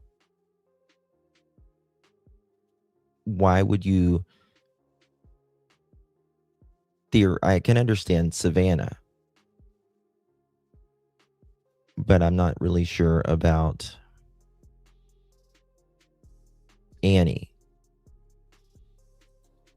And because you'd be like, I've already called, and which is apparently she did, but then I just don't understand calling the hospitals before calling neighbors, family, friends. I started calling the hospitals, and Because you don't the know police yet. were there and talking to her at the same time, and it was just chaos. And Okay. I've never liked that narrative. Mm-hmm. Anything jump out at anybody? Well, we discussed this before, but why would Savannah have to call the hospitals again if Annie had already done that? And that. Okay. We don't know that any of the information she's providing. Uh-oh, hold on. We have a late one. 1 second, y'all. 1 second. We have a late Pearl up in here. A little red to the office, please. You're being paged. A little red to the office, please. You're being paged. We need a late slip for a little red. Good to see you, my dear. Zach says when something doesn't make sense, something ain't right in this case. Makes no sense. Such a jumbled up mess from the start, of my opinion. Starting with Brian Ensign finding the dang blood splatter. Yeah. Is accurate. And I don't know why my screen has gone blurry here. Just move your hand up towards your camera. Okay. It's probably an autofocus. Well, I'll work on this in a second. Just continue my thought. Where did she receive this information that the wallet was there and the phone was there? It's what she's stating is merely supposition based on information provided by, we're assuming, Annie. And the idea that there's pandemonium, I've been to plenty of missing persons, and pandemonium would not be a word that I would ordinarily use. Gary?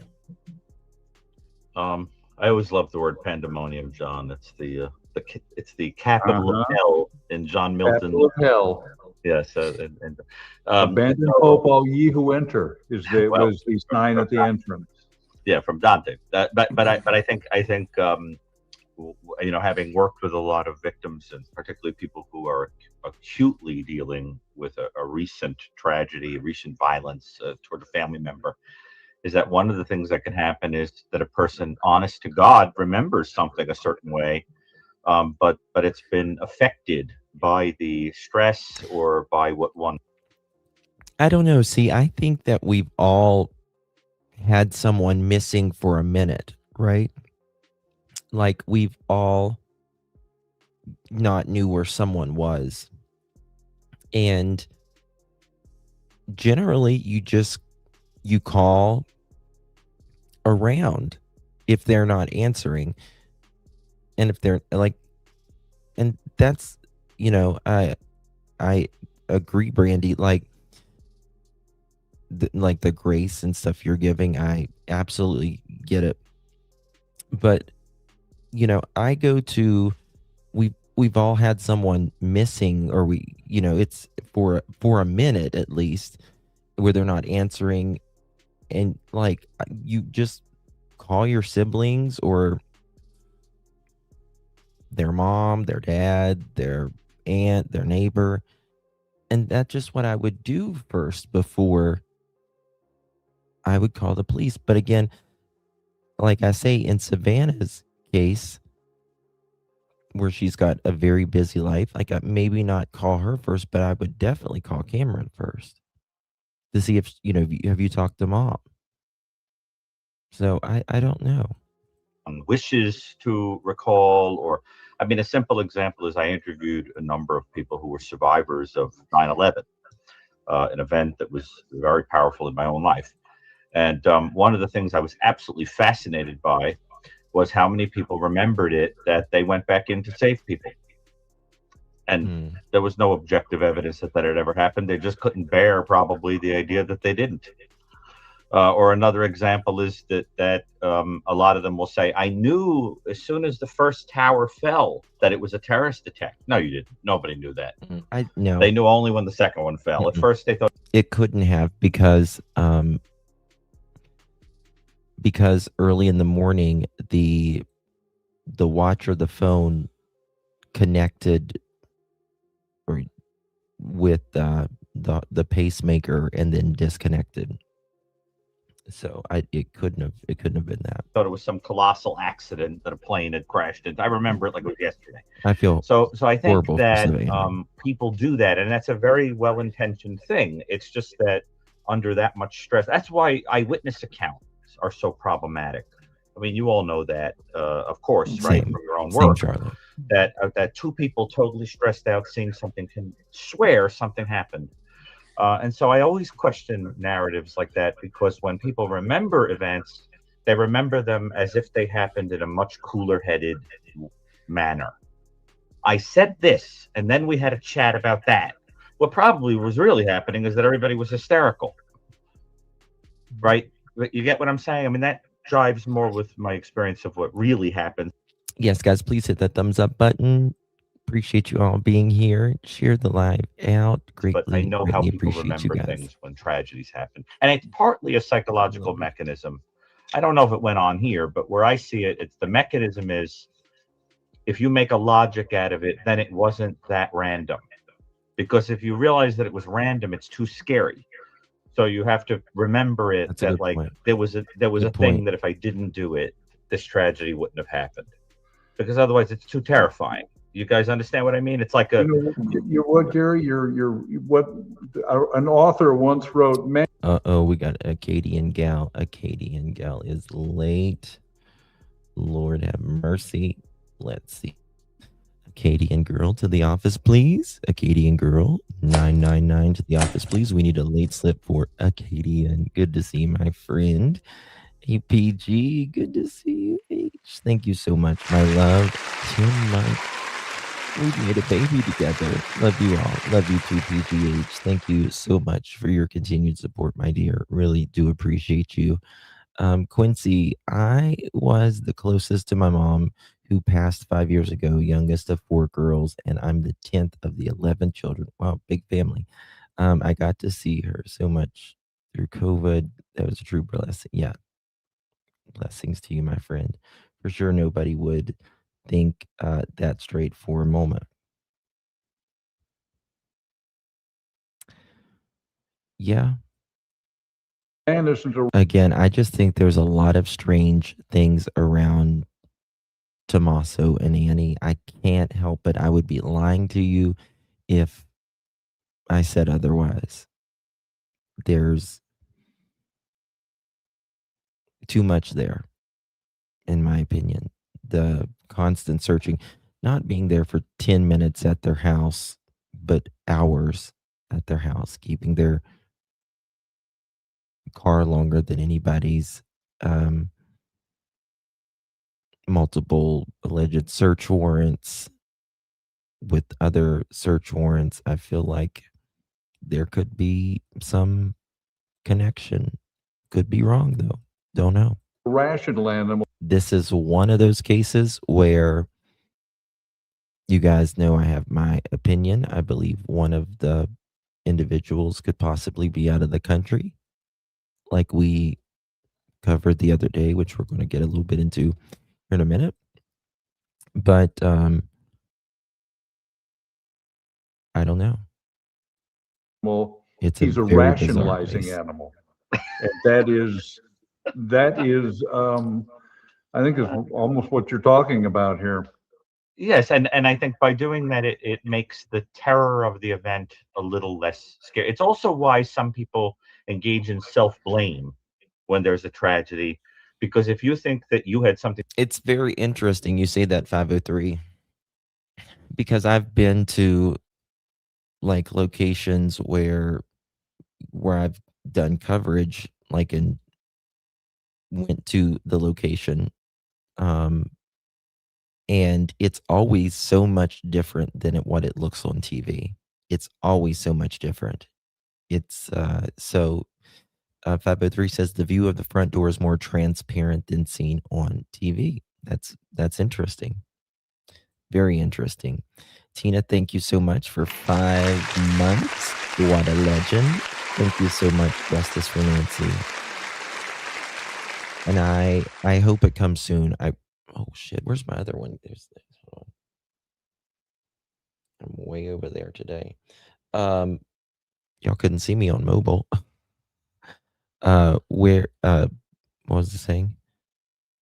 Tracks in driveway on day 1 would take 150 pounds at least. It would take a lot of weight. It would take a lot of weight to disrupt the gravel for sure. to do with it, then you have power over it. If I just don't do that again next time, this thing won't happen. And so it's the way the brain tries to make meaning out of a terrifying event. So I just think when you're hearing somebody remember an event like that, just hear it through the lens of that's how it's being emotionally recalled. But it's not a tape recorder. Yes. Memory is not a tape recorder, particularly during traumatic events. I mean, and you guys all know that. You ever see people on the witness stand say things very differently than the way they said them when you interviewed them at the crime scene? All the time. Yeah. Right. So, it's the way it goes. Right. So Gary, do you think Savannah is blaming herself in any way?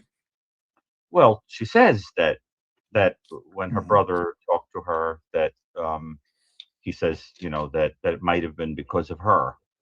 And I found that to be one of the most heartbreaking. What did moments. Trish say? I missed it. What did Trish say? The 911 log states that they were there. Oh, yeah. I showed that. Yeah, I did show that. The 911 log states that they were there Saturday night at 7 p.m. And Nanos has never fully explained it. He acts just like it was a slip up. It does say that they were there Saturday night. He says that in one of his interviews as well. He said it in a press conference. Was it the log? Hold on, now that I'm thinking about it. Was it the log or is it? I remember him saying that.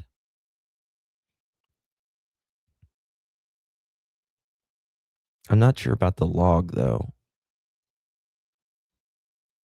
Moments in the entire interview, I really felt that. I thought there was a palpable thing that really struck me as an empathic human being, that I can envision if something like this happened, no matter what the reason was. Let me look at it. happened, wondering if I, as the most prominent and probably the most wealthy person in the family, had anything to do with the selection of my mother.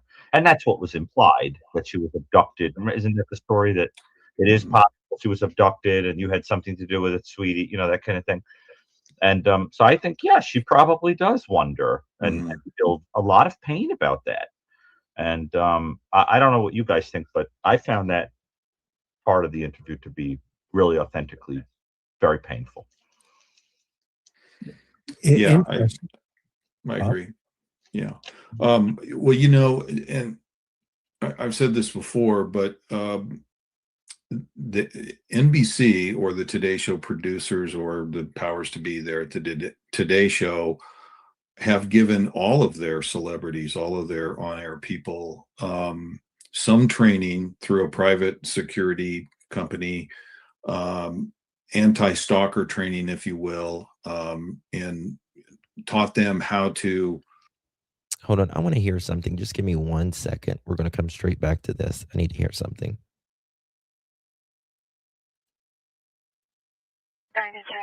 Somebody copy and attempt to locate for a vehicle of interest in the Nancy. Wrong one. Never mind. I'll find it in a second. Just give me 1 second. I'll pull it up.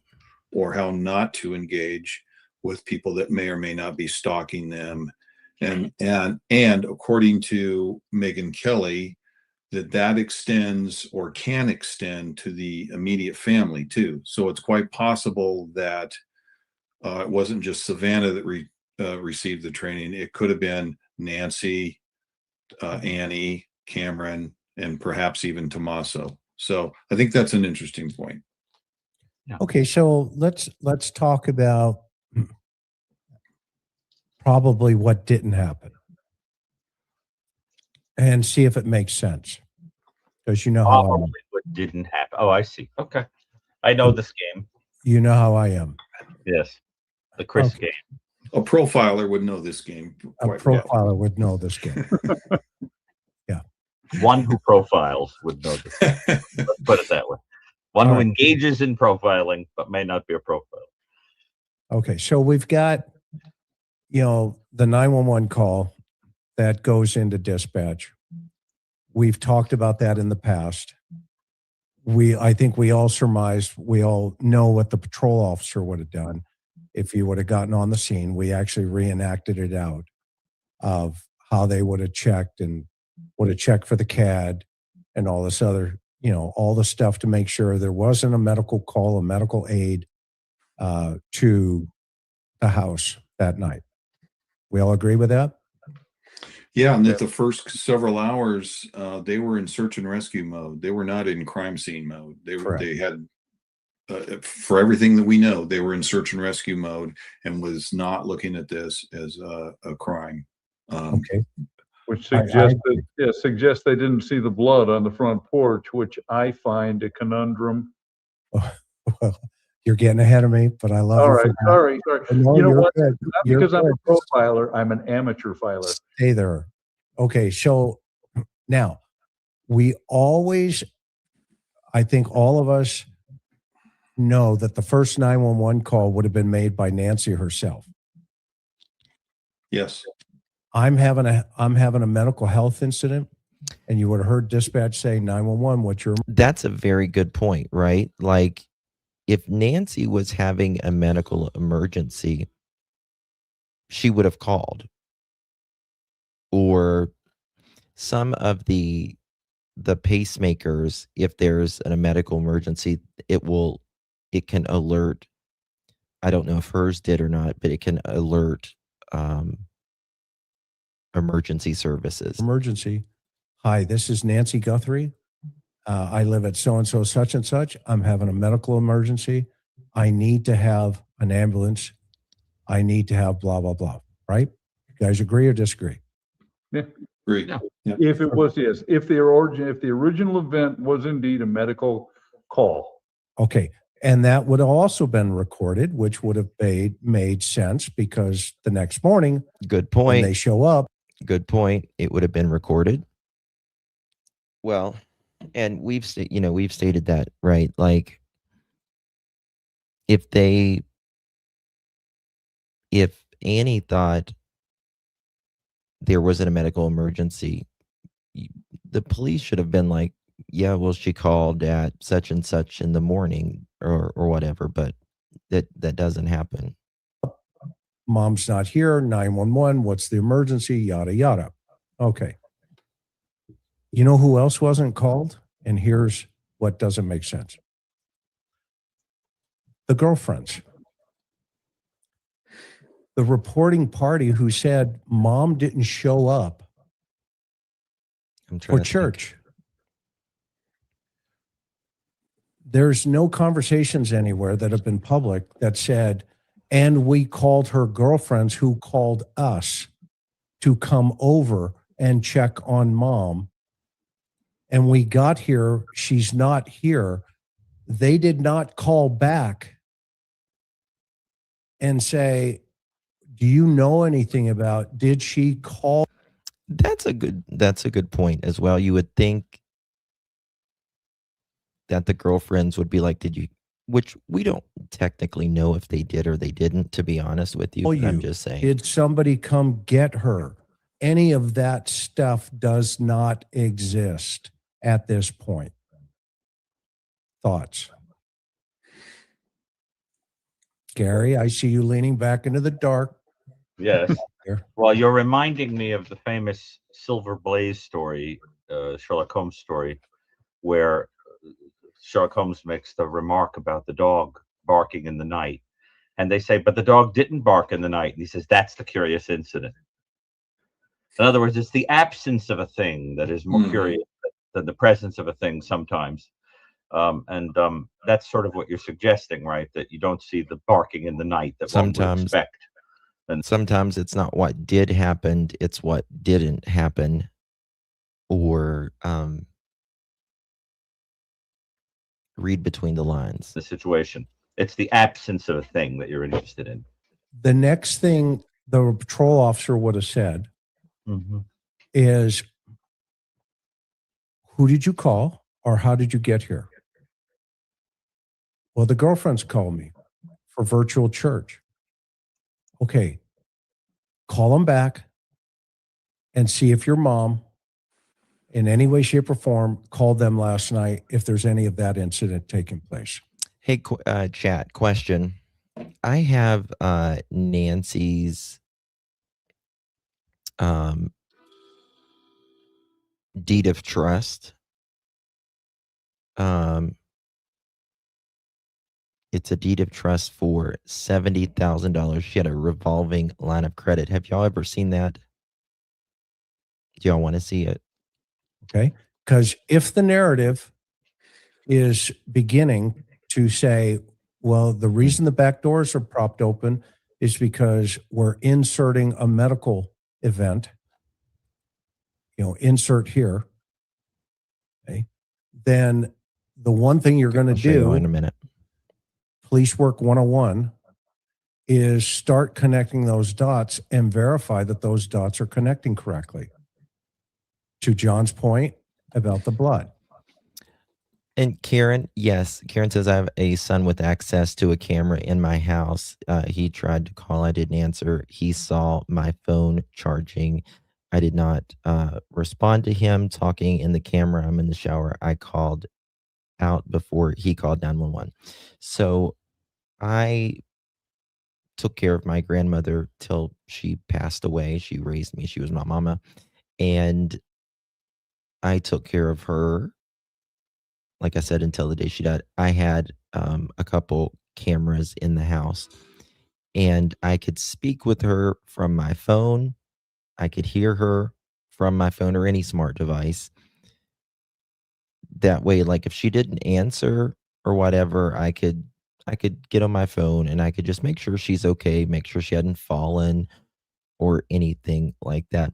That's a very common thing for people to do with elderly people, special needs, pets, that kind of thing. And again, you would think, in my opinion, that Annie would have had access to those cameras.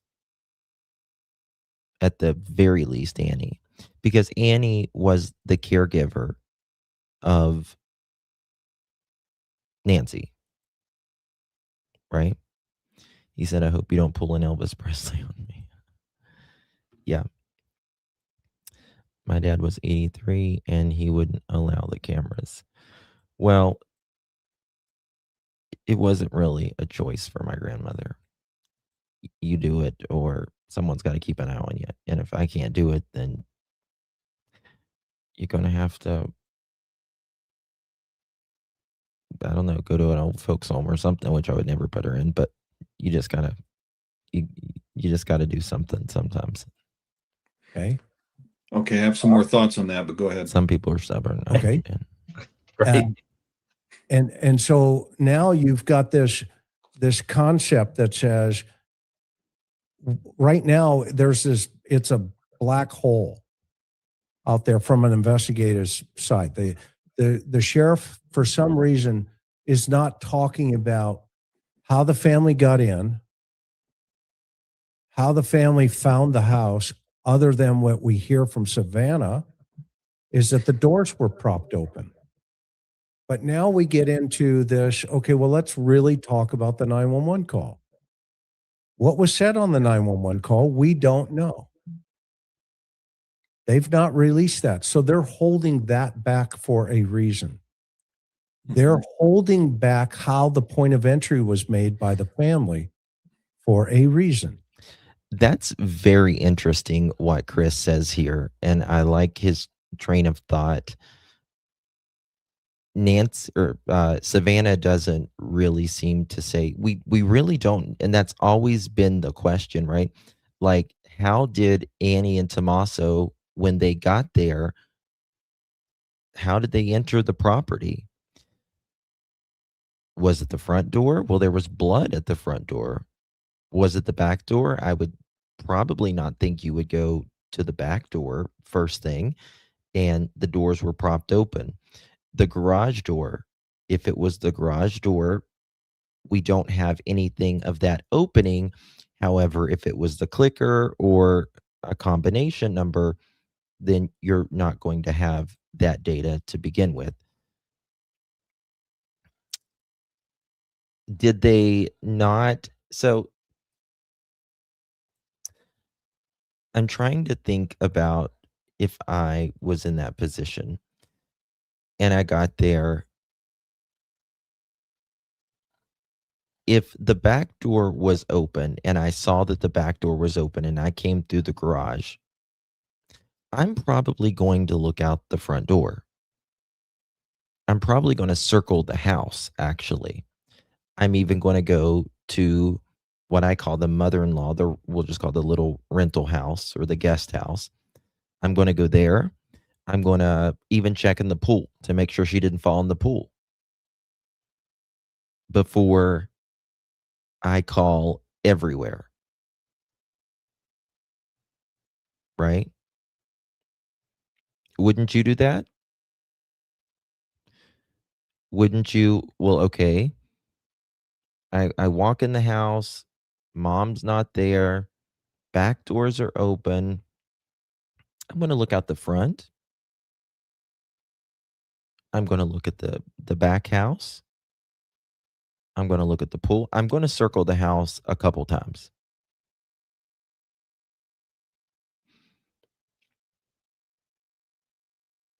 But they don't really say how that happened. And Chris is saying that he thinks that they're not saying that for a reason. Well, they actually, Bridget, we thought that they were there an hour, but they were only there 8 minutes. They were only there 8 minutes before they called 911. And again, what's interesting to me is if I was on my way over to Nancy's, if I was Annie, I would have, if I didn't get a hold of Nancy, like I said, I would have called my siblings or neighbors. And when I got there, I would be looking around. Or even if I wasn't on my way over, when I got there, and you notice the back doors are open, you're probably going to call quickly. And it was 8 minutes. Is there camera footage of Tommaso dropping Nancy off at home? Not that we are aware of. And so then we add into that narrative, insert here, well, the back doors were left open. Oh, I'm not. She always I'm not leaves saying her to call the doors cops open. I would have called the cops pretty soon. And we've if I talked didn't, about that after I looked at around. length. But I think I've got a problem with the fact that the front door looks like But you would think they would notice the blood, but Maybe not. Fort Knox. Police didn't, so can't really give it to them. It's got a big, huge grate on it and 4 lock mechanisms. And guess what? I can't really, give it too hard on Annie and Tommaso about not seeing the blood whenever it seems like the police didn't either. So does the back door. We know that now. We can see it in that photograph. And so we're to presuppose that the suspect leaves the back doors, or mom leaves the back doors open, but not the front doors. Because burglars never come in through back doors. Right. They always go in and out through the front door. Yeah, and they wear masks and striped shirts. Right. I mean, this just doesn't make any sense. Right. Well, right. Keeping it right. We're all thinking open-minded here in the chat. What do you guys think? I agree, Deb. Okay. We love your ideas. Please jump in. But does that make any sense to you, Gary? Another thing, there's a picture of the garage. Becky's comment made me think of it. My guess is that they have Nancy's garage door opener programmed in their car, and I suspect that is how they usually enter the house. That's interesting. They certainly could. But it doesn't seem like that, Becky, because the way that this opened, there was an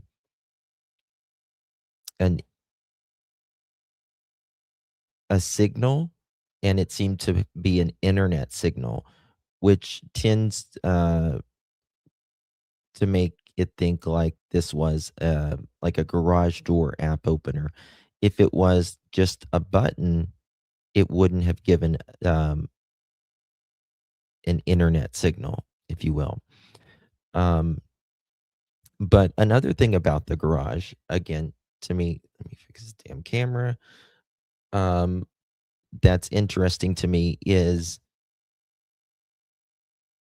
again, it could have been something that the FBI was doing, but when the FBI was in there, there's a picture of a broom that's fairly close to the door. It was knocked over, and there was something else I can't remember in the floor. And I don't see Nancy having just a broom and something else on the garage floor like that. I always found that interesting as well.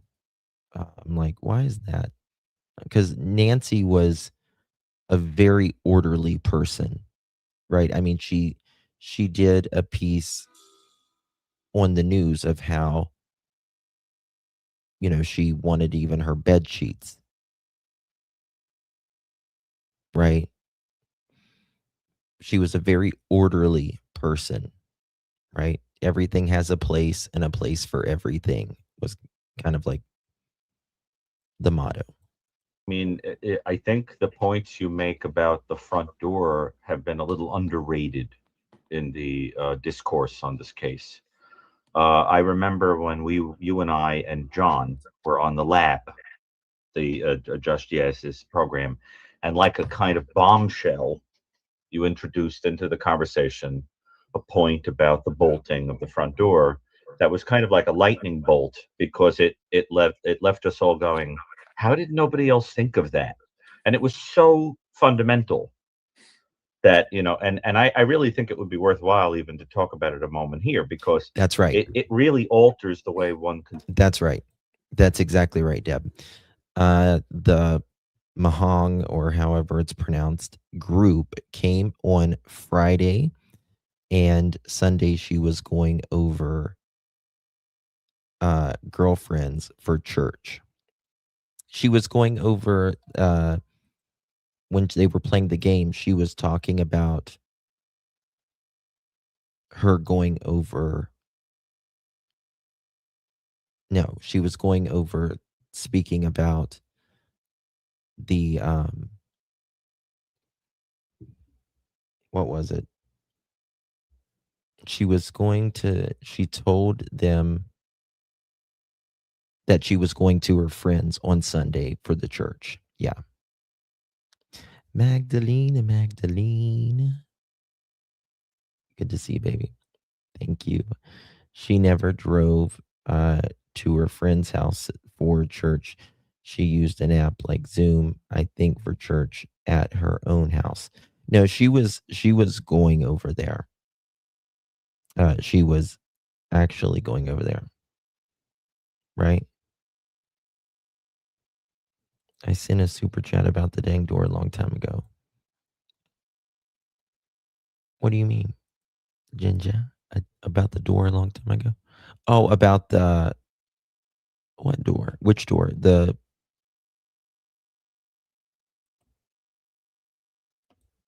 garage door? No one in the family is looking for Nancy Strange. I don't know. Conceptualizes everything that might have gone down because you just don't understand how that I door gotta could fix be this camera. It's bolted annoying on the me. way out, kind of thing without. I mean, so maybe you can. I mean, Bob, did you hear Chris's theory about the bolting of the door? I thought it was really remarkable. John, didn't you think so? Yeah, I thought it absolutely was that, as Chris laid out, why are the doors bolted? What was the abductor concerned that someone was going to break into the house later? It makes no sense. And the other thing and I'll let Bob finish up here, right, is if I'm the first deputy on the scene and we have very rapidly eliminated the potential that Nancy. I don't know, like a lot of people do. I don't really criticize the family for not looking. I can see both sides, but I don't, especially Savannah, because of who she is. But the sheriff, like, he's not even allowing other people to look. She has been removed to a medical facility. Yet somehow this notion continues to retain life. I don't understand that.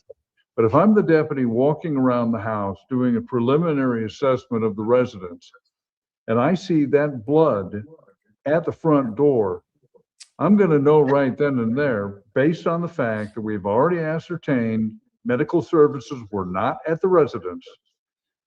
We don't have a walkaway. We have a crime scene here. So why are we 2 hours after the fact still wandering around in search and rescue mode when we need to be in investigative mode? Okay, so well, shit, they're clearing the scene in 36 hours. We're leaping into the crime scene, in my opinion, a little too fast. Guys, we need 160 likes for a chicken party. And let me just say, if you've never been here for a chicken party, you are mother chicken missing out. Okay? You have no idea. Make sure you guys hit the thumbs up, double tap the screen.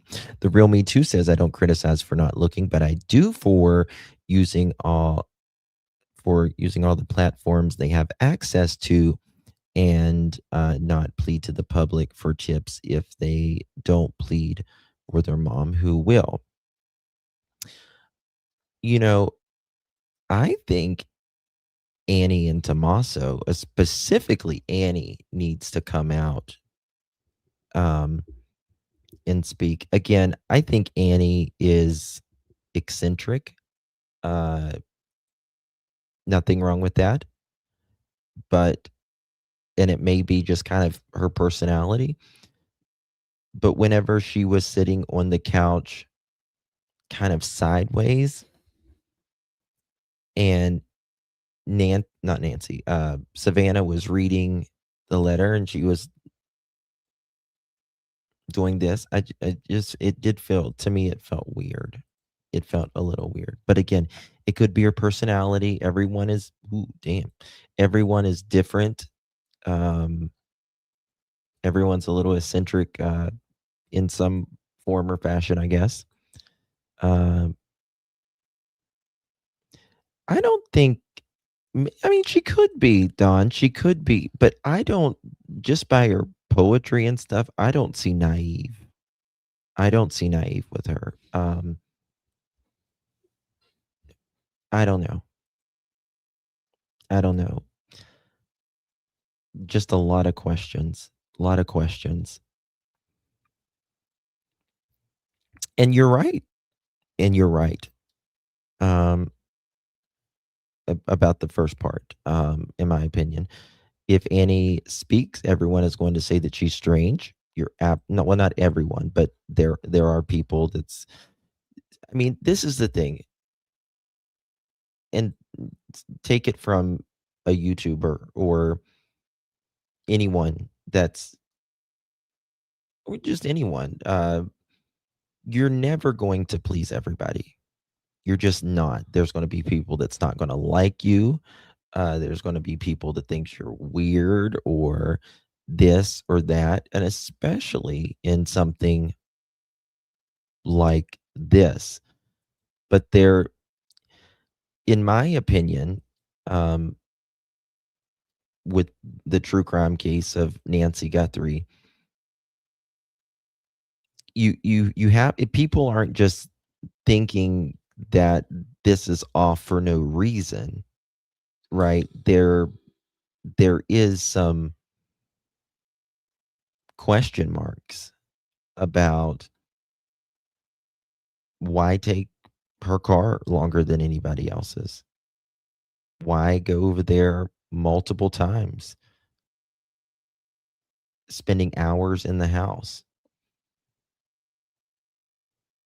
There is a lot of questions. Why did the FBI just run over there very quickly and have literally 200 agents and police officers out there searching in people's backyards around Annie and Tommaso's house?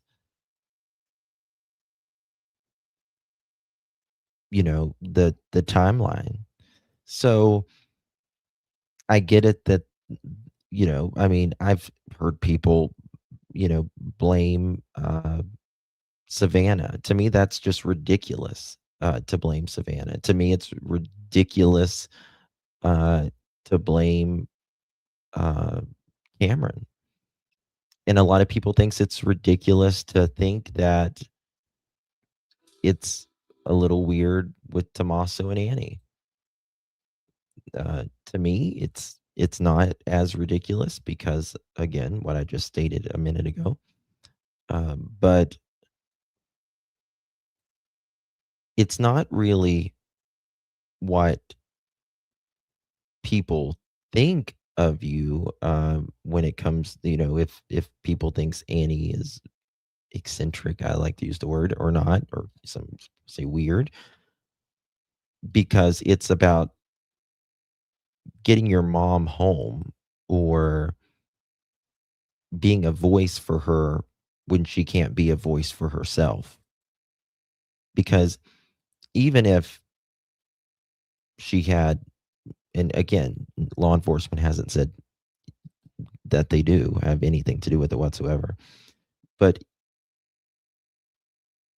and let's say we're on the other side of this, if she had, and it's proven and all that, someone else did this and nothing to do with it, they had nothing to do with it, people's always going to think someone's weird for whatever reason. I agree. I think he's a little eccentric, I mean, look, right? Look at those short shorts. The glove. Come on. Little Black Bear, thank you so much, baby, for gifting.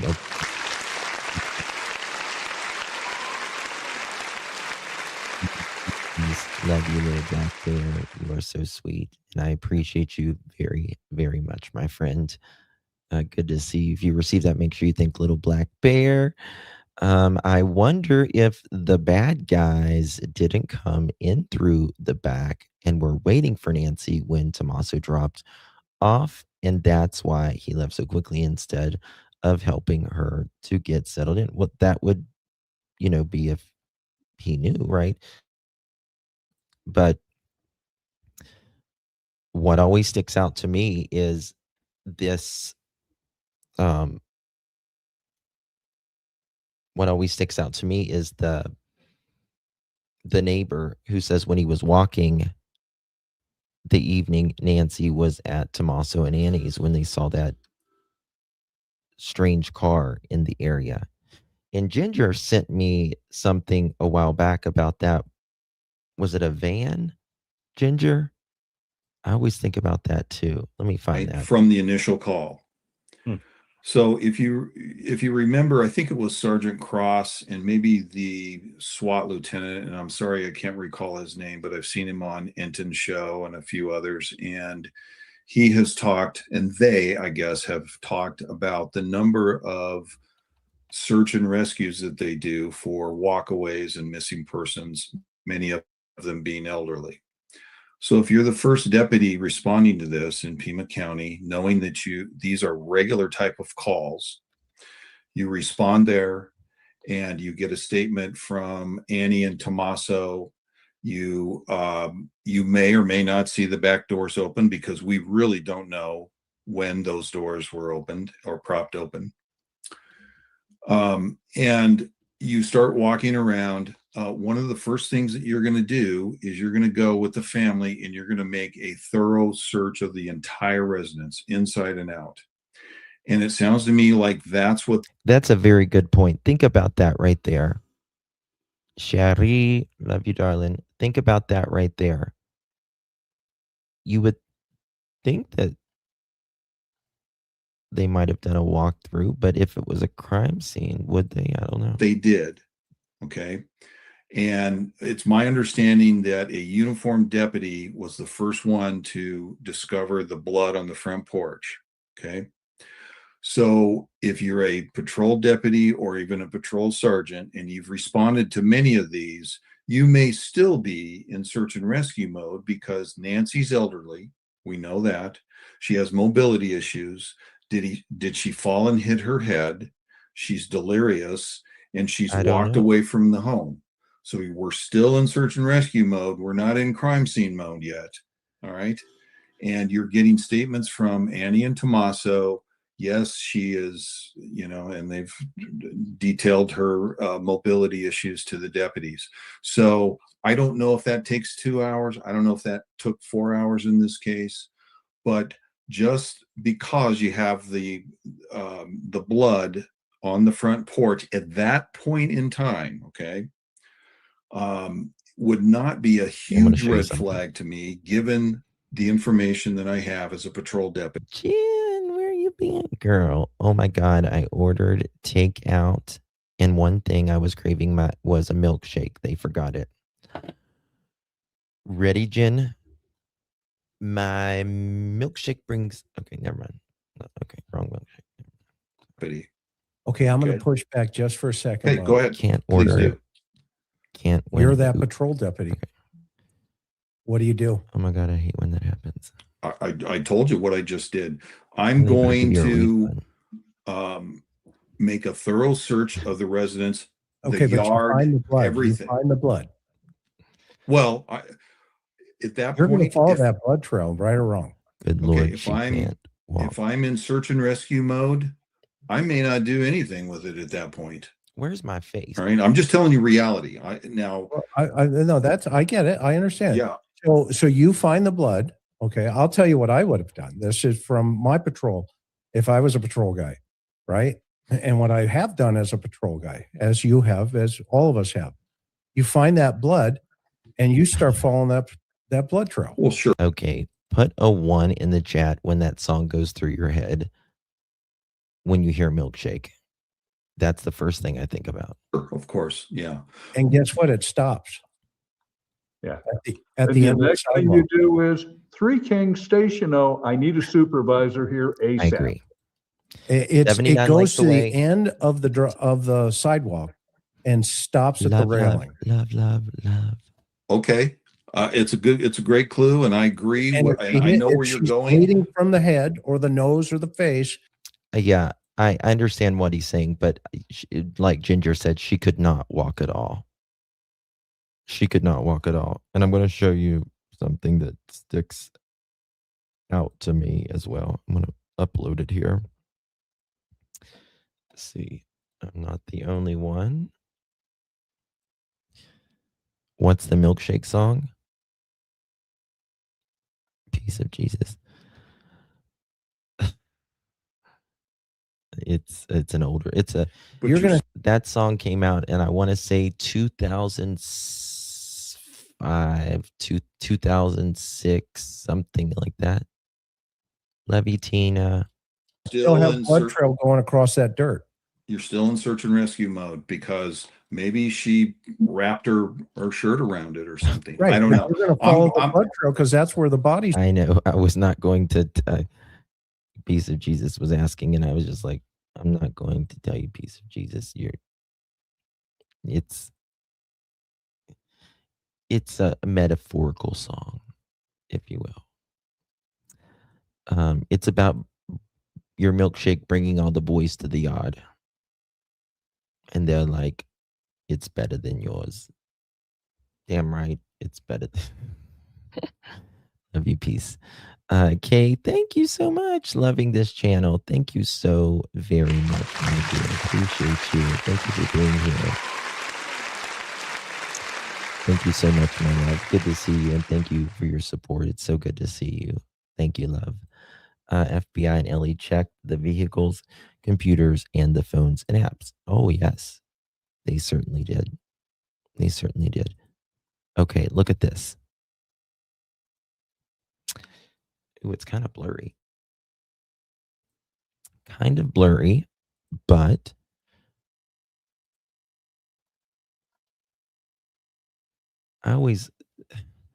it could be, let me just pull it up like this. So it'll be more clear. It's still a little blurry, but might be more blurry. Okay, it says the following. A neighbor of Nancy Guthrie spotted this dark red Honda near Camino Real on February 2nd, the day after Nancy Guthrie's suspected abduction nearby. She told Fox News Digital it remained in place for about 3 days where it was moved. The route itself had been flagged to Fox News Digital by another neighbor who said she also saw a suspicious man walking in the area on February 2nd around the corner from what appeared to be an abandoned car. The young mother asked not to be named due to the concerns of her children's safety amid the unsolved kidnapping investigation. She described him as 5'9". Yes, 5'9". Hispanic, and see, I don't like when people say like necessarily Hispanic or whatever. I like for them to, because that can really throw people off. I want people to their maybe like their skin tone, or whatever, because if you would talk to them and they don't have like a Spanish accent, it can, no, it's not them. With a close trimmed beard and wearing a silver bracelet. Holy fuck. Was it a watch? Was it a watch? Guys.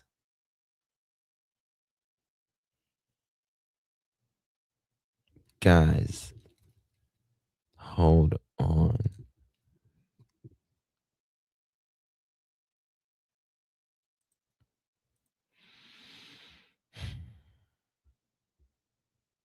A close trimmed beard and wearing a silver bracelet.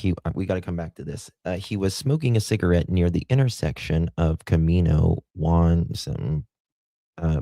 which is between Camino Real and Guthrie's home. The Pima County Sheriff's Department did not return multiple phone calls and emails about the man in the vehicle, a dark red Honda SUV that the neighbor said was moved 3 days later.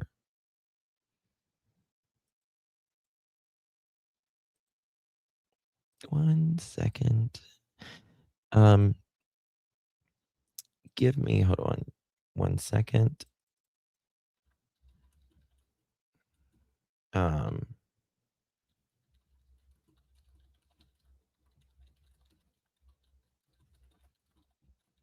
okay. I'm going to show you something. I need to read something first, though. This is what I'm going to show is for commentary, discussion, news, and educational purposes only. I'm not accusing any private citizen, family member, friend, witness, neighbor, law enforcement officer, or any person discussed in the episode of committing a crime, being involved in a crime, or having any legal responsibility unless the person has been officially named, charged, or convicted of law enforcement or a court of law. Any opinion shared are based on publicly available information, news reporting, social media, official statements, or court records when available, and my own personal commentary. Questions, theories, analysis are not statements of fact and should not be treated as accusations. Please do not contact anyone, harass anyone, dox anyone. Everyone is presumed innocent unless and until proven guilty in a court of law. Okay, let me show you this. You know, who we were, going over an interview the other day. Well, this person always seems to wear black and silver watches. I think I've got one with a silver watch on it. Oh, I was gonna say that's silver bracelets, but that's the wrong kind of silver bracelets.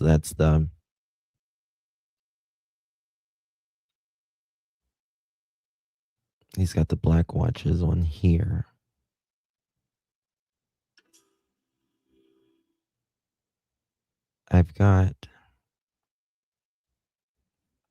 Damn, I'll have to find it. I don't know if I've got it here, but I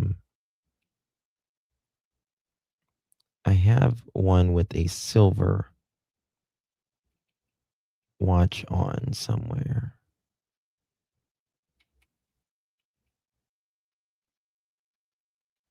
Yeah. This is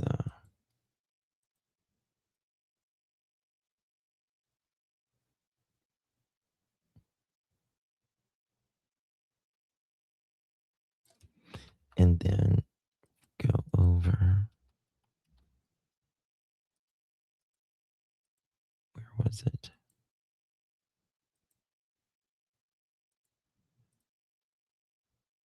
This one.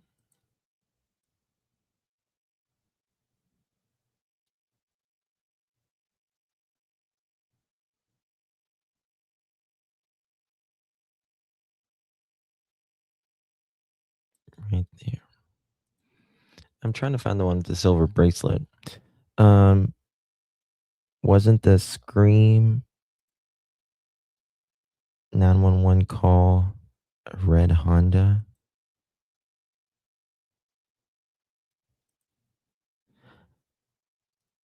Maybe you're right. That as well. I might have that. Let me check. I've got that somewhere. Oh, let me show you this while we have this up. This is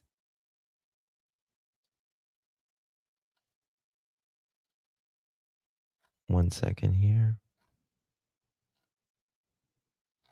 This is the trust deed that a lot of y'all were asking about. And then it's got maximum lien. The lien of the deed of the trust shall not exceed of $70,000. And this is dated April 28, 2017, Nancy Guthrie as trust on behalf of the Nancy L. Guthrie Revocate Trust, dated July 24, 2002. 5820. She's had this credit line for about, there goes my camera again. She's had this credit line of about $70,000. It was blue, not red. You're probably talking about Tommaso and Annie's. We're talking about the one here on the side of the road. That's the one you're talking about. Everyone was sus of the blue car. Oh, you talking about the one like riding at night? Decades ago would only wear silver with black and gold.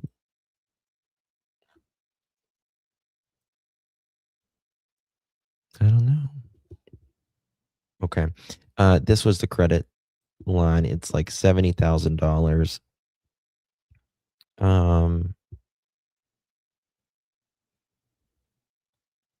Let me see here. She's had it for years.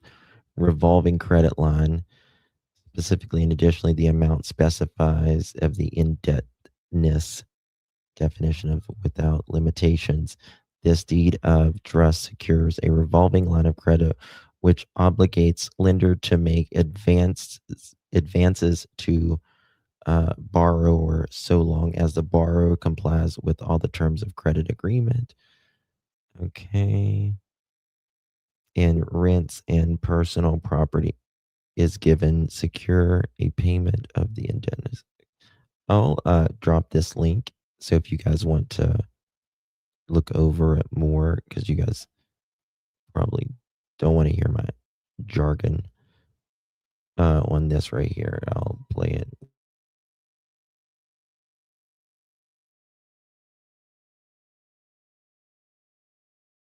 He's going. Yeah, I'm just telling you that this is a likely scenario for that first couple of hours. I understand. I'm not saying that it's right or wrong. I'm saying that that's a likely scenario, and everybody has glossed over this. I keep coming back to it because it is very, very relevant in this case, especially with the blood, of course. Which part? Meaning, well, I'm talking about the search and rescue aspect. We still don't know, or at least I don't know, how long it took. My understanding is it took them several hours before they started calling detectives in. Okay, but here's the other side of it, right? And now I'm going to speak from as a dog handler, former dog handler. Okay, I'm going to put the dog scent. I'm going to put the dog on that blood, and I'm going to hook him up. And as you guys know, Irk, I'm going to hook him up. I'm going to give him the command zoop, and he's going to go down, and he's going to, And they did that. Okay, and they did that with the Border Patrol. Did they follow the blood trail? We don't know. We don't know. Well, but Nancy's shirt was found days later, of course, on the front walkway, and they used that shirt apparently as a sniff. Yeah. Right. So it was right there in close proximity to the blood. Right, but here's the point that I would offer. Here's the point. That blood trail ends at the end of that, according to all the information that we have. It goes from the front door to the end of the walkway there. 21 likes. If she was bleeding from the head or something severely wounded, which we know she was, or something is going on there, okay? We know there would be additional blood leaving that front porch and going across that dirt if she was a woman. And that's exactly the thing, right? So if Nancy was bleeding and she was walking or being carried and she went across the driveway, then there would be additional blood. She was on blood thinner. But we don't see that. So either she had to be put in a car right there, or she had to be put in something, and that's why those trails, those little tire trails, was there. It's one or the other. I think it's probably a car that she was put in most likely, but it certainly could be some type of device that she was put in. Again, we 100% don't know that those lines across the driveway are from that night, right? We think it might be, but we don't Walk away. 100% I'm know. just using common sense as a walk away. Okay. And you would follow that. You would also now start seeing a transfer of additional evidence, potentially footprints. If she was delirious in the middle of the night, she doesn't have her shoes on, hypothetically, because even Savannah says, well, she didn't have her shoes on. Okay. Well, how does she know that? Well, that's a great question. That's another thing. Insert here. We'll go back to that later. Okay. But now you're going to have some potential footprints going out there, human footprints, and barefoot prints. Those are even better. Amazing. I think we can all agree to that. And that's why you have Bortec there. Those guys do that all day long. And you've run those teams. They're the best in the world. They know exactly what they're doing. I would hope so. Yeah, I'm very familiar with them. I know. No, you ran them. I know that. They're your team guys. And so, but here, that all takes time. And we know from what Nanos told us in the initial press conference, the first one that he had, that they called out their search and rescue team. That takes time. Okay. Right. So the gates propped open, the doors propped open with the flower pot. Let me go back about the shirt. That blood on there, okay, goes. I would offer here's the point. That blood trail ends at the end. And they did that. I'm going to put the dog on that blood, and I'm going to hook him up. And as you guys know, I'm going to hook him up. I'm going to give him the command zoop, and he's going to go down, and he's going to, And they did that. Okay. And they did that with the Border Patrol. Did they follow the blood trail? We don't know. We don't know. But Nancy's shirt was found days later, of course, on the front walkway, and they used that shirt apparently. I don't know anything about his shirt. Oh, hold on. Do you guys remember? I thought it was the backyard. There was a shirt back there, but we don't know if that was hers, was it?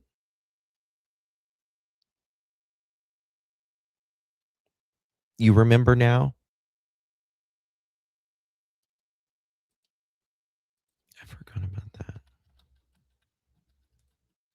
Let me see if I can find it.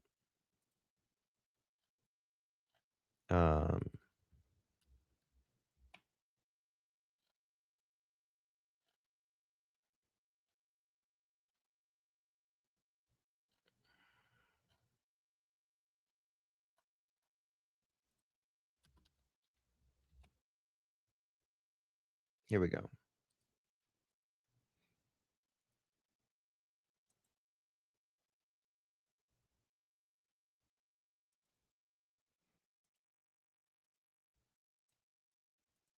Here we go.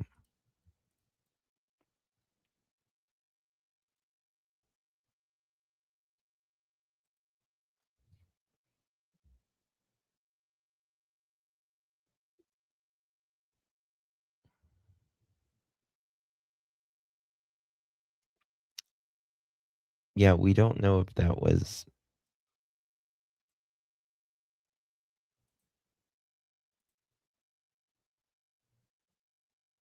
But why would the FBI lay it down like that, though? Yep, the sheriff's department let it set it out there. If so, they're so fucking unprofessional. They're just the most careless.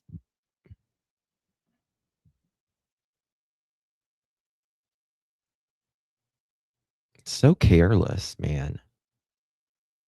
Hand truck from the backyard. Yeah, we showed that. We showed that before. Um, they end up saying they used it for dogs. See what he says right there. They did that. Okay. And they did that with the Border Patrol. Did they follow the blood trail? We don't know. We don't know. But I don't know if it's, he's getting it confused or what. Nancy's shirt was found days later, of course, on the front walkway, and they used that shirt apparently as a sniff. Yeah. Right. So it was right there in close proximity to the blood. Right, but here's the point that I'm I would offer here's the point. That blood trail ends at the end of that, according to all the information that we have. It goes from the front door to the end of the walkway there. If she was bleeding from the head or something severely wounded, which we know she was, or something is going on there, okay? We know there would be additional blood. Yeah, exactly. Leaving that front porch and going across that dirt. If she was a walkaway, I'm just using common sense as a walkaway. Okay. And you would follow that. You would also now start seeing a transfer of additional. Lisa says, go to pick up front lawn left of memorial area. You'll see the blue shirt. Thank you, Lisa. Hello, YouTuber. Evidence, potentially footprints. If she was delirious in the middle of the night, she doesn't have her shoes on, hypothetically, because even Savannah says, well, she didn't have her shoes on. Okay. Why does she know that? Well, that's a great question. That's another thing. Insert here. We'll go back to that later. Okay. But now you're going to have some potential footprints going out there, human footprints, and bare footprints. Those are even better. I think we can all agree to that. Yeah, and that's why you have Vortec there. Those guys do that all day long, and you've run those teams. Yeah, I know. They're the best in the world. They know exactly what they're doing. Yeah, I'm very familiar with them. I know. No, you ran them. I know that. They're your team. And so, but here, that all takes time. And we know from what Nanos told us in the initial. It takes less time if you send it to the FBI, Nanos. Press conference, the first one that he had, that they called out their search and rescue team. That takes time. Okay. Right. So the gates propped open, the doors propped open with the flower pots, that could have been done by the search and rescue team for all we know. But that was told to Savannah by Annie. Okay, but I get that, but And that's how Annie. not even there yet. Well, we don't know who put it there. I will say this, and this may just come down to a question of preference, Bob. Routinely, if we had a missing walkaway in Oceanside or a missing child, if it went any length of time, detectives were dispatched because the presumption was, and this was later, this was after you left, but when I worked crimes of violence, I was called out on numerous instances because the notion was, what do we lose by having trained investigators there? And they may look and find something and say, maybe this isn't a search and rescue operation. I'm not questioning their decision, but Yeah, and I totally agree with you, John. I'm not disagreeing with anything that Chris or John or anybody else has said. I'm just setting the stage for a different scenario. Understood. That likely occurred. Okay, and we're glossing over that. A lot of people are glossing over it, and just because it's obvious to us now, the chain of events. I know it her. may not have been obvious to the responding deputies immediately. Okay, that's my point. That's my entire point in bringing this up. Okay, And that's a very important point when we're analyzing the crime scene and what had happened. Doors held open with the pots and blood and all of the crimes, what we now know as a crime scene. It may not have been that apparent to those deputies in the immediacy that we are giving this evidence. Well, and they've said, remember, your sergeant said, Chris, that the level of experience among the deputies there That's where is low. And the other thing is, there may even have been a departmental unspoken attitude of, you don't call the detectives out unless you've got, unless you can point to something and say, absolutely 100%, we need detectives. They may have had a different philosophy, but again, I forget the sergeant's name, talked about the fact that you have rookies. Well, one thing I think I would have brought up if I was there, I would have said the homicide, the leading homicide, he has never even solved a homicide. And we're like the senior most officer there was like 3 years. After 3 months, and no, yeah. But why did Nanos have homicide? And some people say because it was the weekend, that was the only available island. But again, yeah, I mean, love you, Pam. We're talking about someone. It's just amazing to me. Someone's in homicide has never solved a homicide. He's training rookies. Yeah, Sergeant Cross. Yes. Aaron But by implication, the brother, who wasn't even there, knew more than the people who were investigated on the ground when suggesting that it seemed like an abduction for money. Well, again, that's insert heroes. That's what I'm going to start calling these. Okay. Well, we'll just start calling. But you get what I'm saying? I mean, that's odd. John knows me. Page tabs. Yeah, page tab. Insert here. That's a great point, Gary, because as Bob is saying, let's run. We'll stay with that as a possibility, as a scenario here. It could be very, very valid. Makes sense, right? That the patrol guys get there and they go, okay, it's a walk away. Let's let's go. Okay. So then we go now to the second piece of this. This particular scenario, and I'm going to go back to the car. Okay. I'm going to go to a car. And I mentioned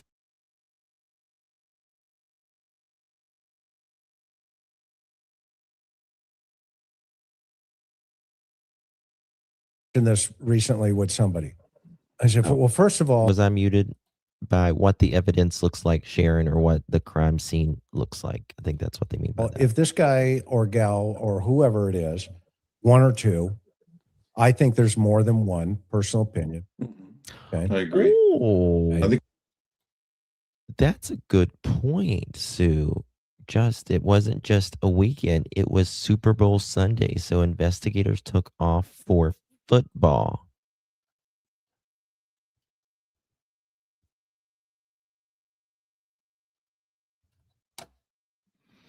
Wow. That's crazy. Staying in the movies, detectives are jumping up in the middle of the night with phone calls. Yeah. The shirt was taken from the inside of the home to use for the dog's tracking and never taken back in. It was not laying out for days. It was not laying outside for days and not found. Yeah. From what I'm understanding as well, they end up saying they used it for dogs, the blue shirt, and the idiots left it on the ground.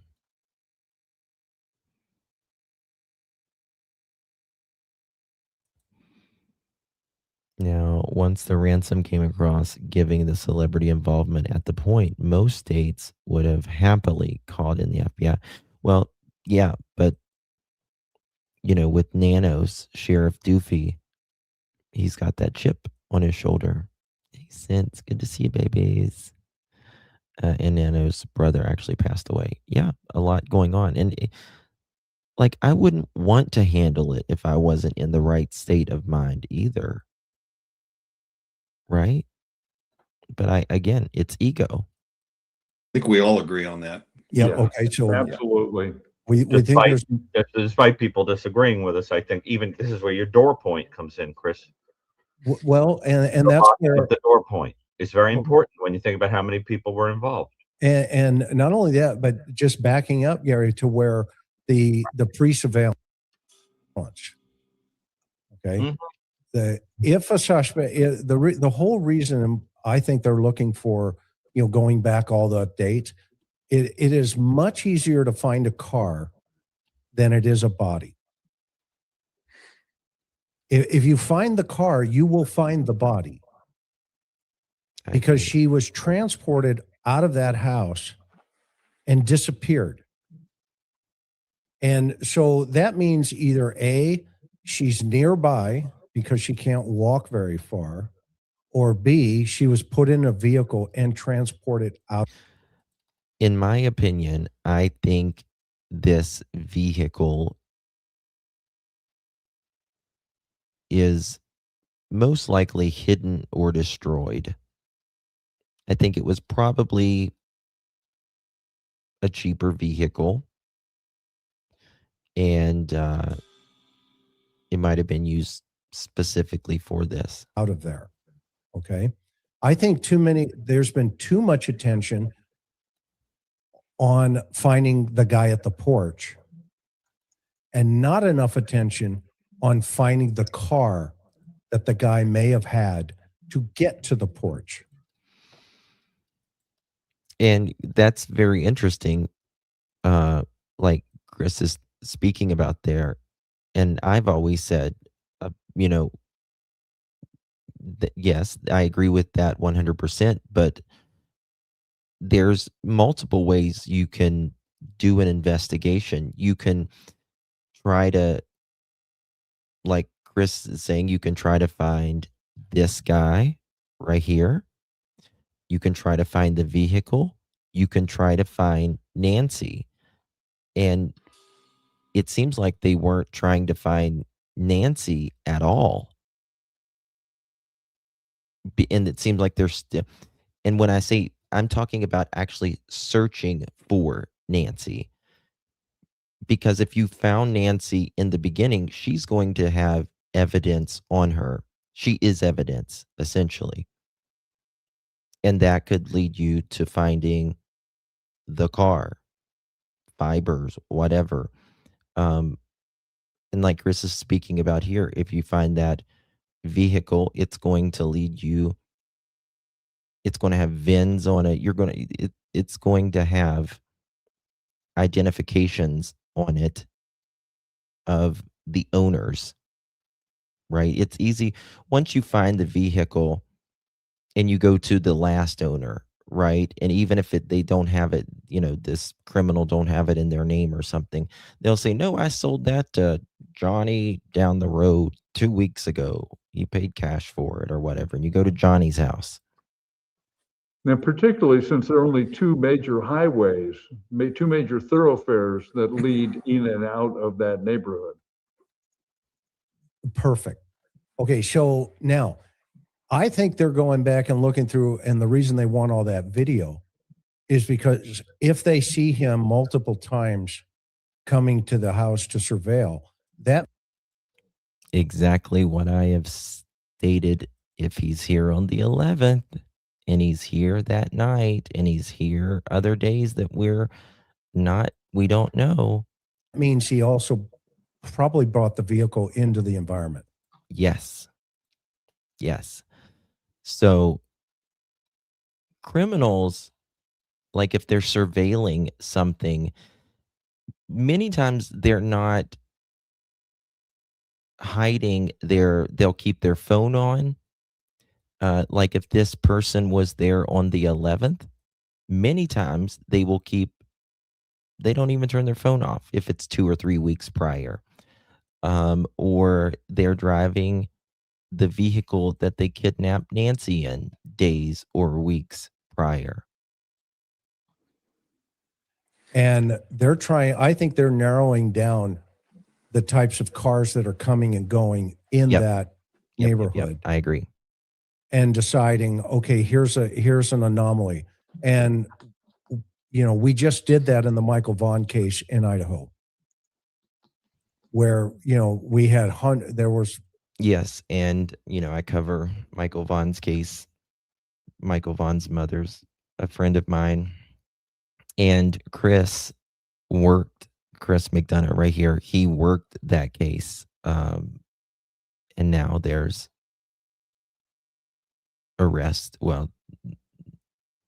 charges, court finally Hundreds happening. of cars. And next thing you know, there's one car at the splash pad, and it just happened to be Stacy Wander's car. Okay, who was just bound over, by the way, so I can talk about it. Okay. I think that's the same scenario here. If you've got this person doing pre-surveillance. February 11th. September, right. The 11th and the February 24th, right? You've got January 11th, you've got February 24th. Yes, February 24th has came up as well. Well, that guy's coming through those flock cameras to get into that neighborhood. Mm-hmm. And that's where they're going to narrow him down. They've got to have this SOB on camera. They have to have him on camera. You can't tell me 90 fucking days later they don't know what vehicle this is, man. I mean, they did 2 other search warrants outside of Tommaso. They looked at the Range Rover, they took it back. They looked at Annie and Tommaso's car, long time. They gave that back as well. They have to have what vehicle. I think they're just trying to find that vehicle, whether it's being hidden in a garage or it's been sold. You know, no, you're not blocked, Kimberly. We see you. And let's just say, for instance, if, you know, this person is, you know, in the car business, for instance, and what if they import and export cars, right? A lot of people ship cars to Mexico or Africa or the Middle East as well. That makes it a hell of a lot harder to find and to get. And if there's, you know, evidence on it and it's been shipped, puts a damper on things. Because you're going to see that car multiple times. It's Pebble's birthday. Is it your birthday, Pebbles?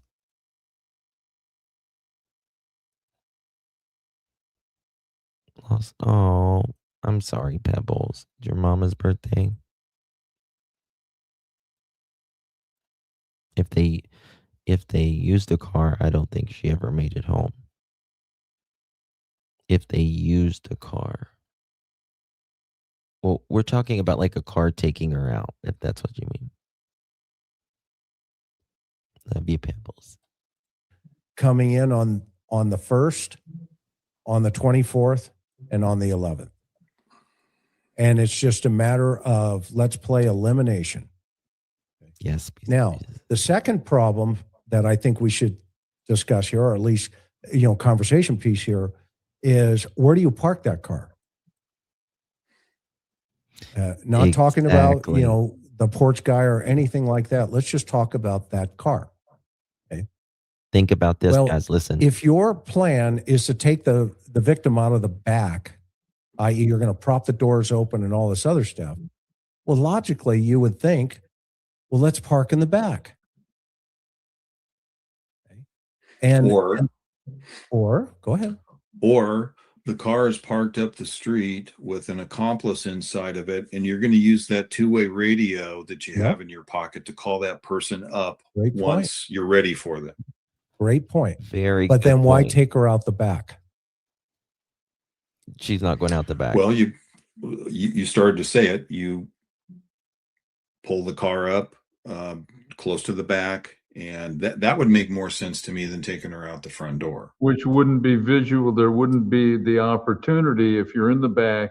There isn't visual access from a passing vehicle on the street. Bingo. Mm-hmm. So insert here. Where did that narrative come from? The family. Okay. I don't know. I don't know about this part. The question I have about this is, then why did this guy go to the front door in the first place? There's no point. And there's blood there. Mm-hmm. But I think they're trying to talk about all theories, not just like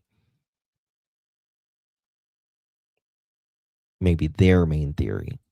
Common denominators for me.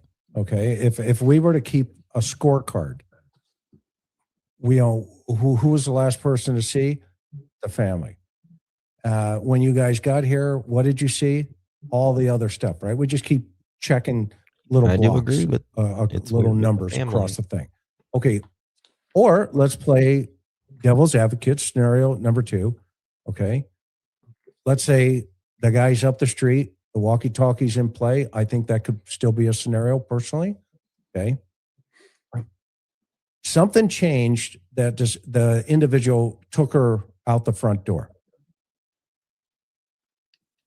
Now, that could have been, I can't make it out to, And this is the thing that real me too. I mean,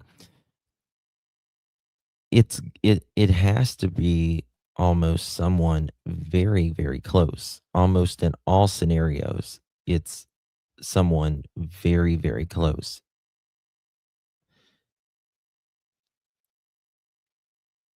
And it's usually someone who's pissed off. Again, who wants an 84-year-old dead?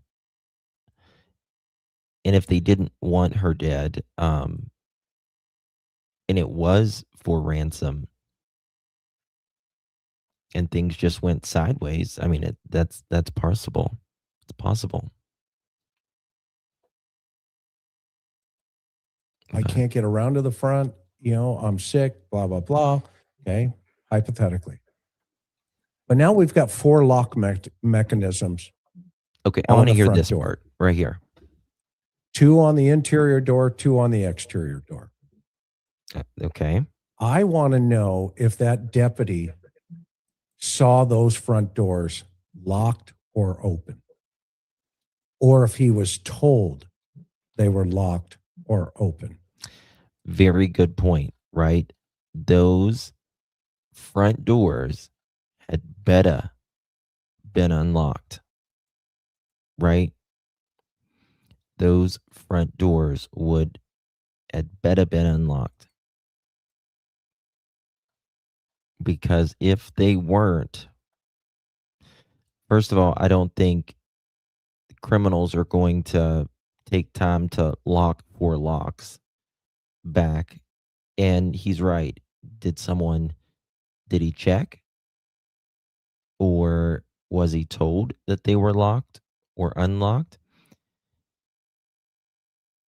But again, nothing would surprise me with someone not solving a homicide and clearing it within 36 to 48 hours and leaving Nancy's fucking shirt outside. God, it's so frustrating. Mm-hmm. Same thing with the condition of the lights inside the house. Bingo. Right. Yeah. A lot of lights, information from inside the house. I totally agree. And soon, is that security door is that a keyed deadbolt on both sides of the door, or does it have a finger lock, if you will, on the inside, so that you can, obviously if you're inside, you just come and open it. But if you're leaving, or anyone on the outside would have to use a key to disengage the deadbolt, correct? Right. So I would want to know that information. We have none of it, unfortunately. But yeah, I mean, all those observations, and when you're looking at it as a crime scene, once again, these things. Don't know. I mean, I'm assuming that the doors were closed, but we're talking the front doors, but we're talking about, were they locked or unlocked? Are obvious to us, right? But when you have that search and rescue hat on, because you've been to these a million times as a Pima County deputy, there's going to be a delay. And that's apparently what happened in this case. Okay. Even with the blood being located on the front porch, even with the blood. Okay, because it was 2 hours later that Annie calls Savannah and says what she did. They called the hospitals, and she says in there, in fact, we just heard it a moment ago. Sorry, Jen. But let's hear what the sheriff says. Disbelief. How cold did it get? Oh, she was missing overnight, I take it? She was. Well, she was last seen at about 9:30, 9:45 last night. 9:30, 9:45. Do you know how cold it got last night? Is that a concern? No, you guys are going to know Okay. that better. Is that a concern, though? That's one of the first things you do when you get to a scene. I'm cold.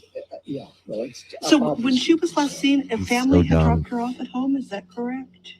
She was last seen by family at 9:45, at 9:30, 9:45. And did they see her in the home? Yes. Yes, he says. Okay, so that is a pretty clear question and a pretty clear answer. Did they see her in the home? Yes. Mm-hmm. Well, they said they did. Narrative insert here. Okay. There is no ambiguity about that statement and that question. True. And by the way, they're already engaged in the search and rescue for the whole day. Mm-hmm. Okay.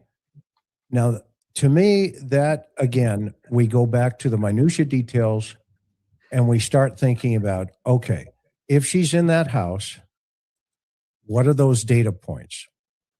Okay. I had an astronomer friend who emailed me and said they looked up the sequence of the moon that evening at 0200 at 2 o'clock in the morning.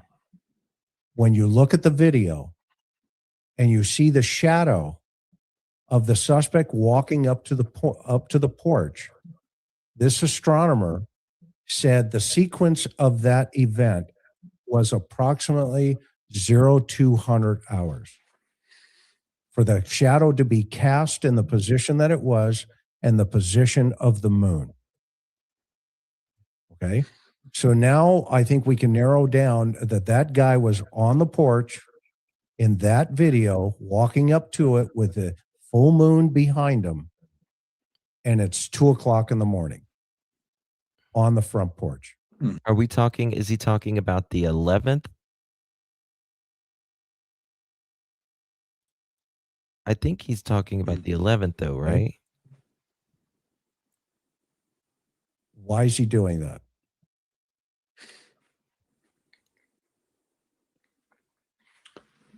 Well, of course, we don't know. Was he staging the front porch? Or I don't know. Yeah. I'm just asking the question. Yeah. Was I he, hate it when you do that to me, Bob. That's was why he, I yeah, I mean, since he does, now admittedly, it's a very brief video clip. now I got to find Bob's motor picture of him in boots. So finish your thought, John. What does he do other than present himself to be viewed by the camera? if I'm there ostensibly as part of either an abduction or to commit an elimination crime, why am I stopping to look into the camera? I mean, it's almost like he's vamping so that he can be seen. So I lean toward, almost in some respects, this being a diversion. Gary, jump in here. What are your thoughts?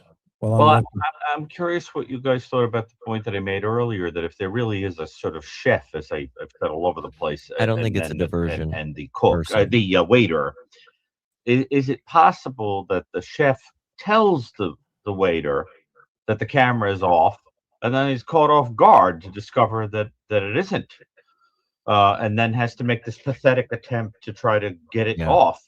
I'm just curious what you guys think about that, because if there is a mastermind person here, I don't think he gives a flying leap about the goon or the person that might be the helper.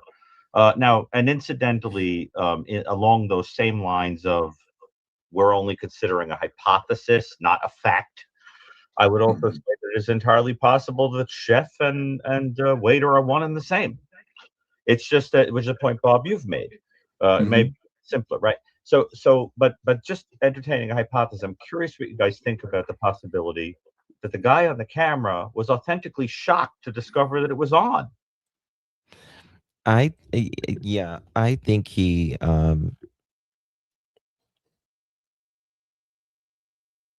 forgot about it for whatever reason. I think he was thinking about something else and he's like, shit, there's the camera. In my opinion. Remember the two in leather filming at Nancy's? Yeah, what about him? What about him, Rachel? Yeah. Let's see here. A YouTuber found 2 keys in a wash. I haven't found the live yet. So you remember whenever they were we went over this, they were looking, they went from Tommaso and Annie's house and they went straight back to Nancy's house and they were looking for something out in the yard. Do you remember that? They went out back and they were with their flashlights and they were looking for something. Yep.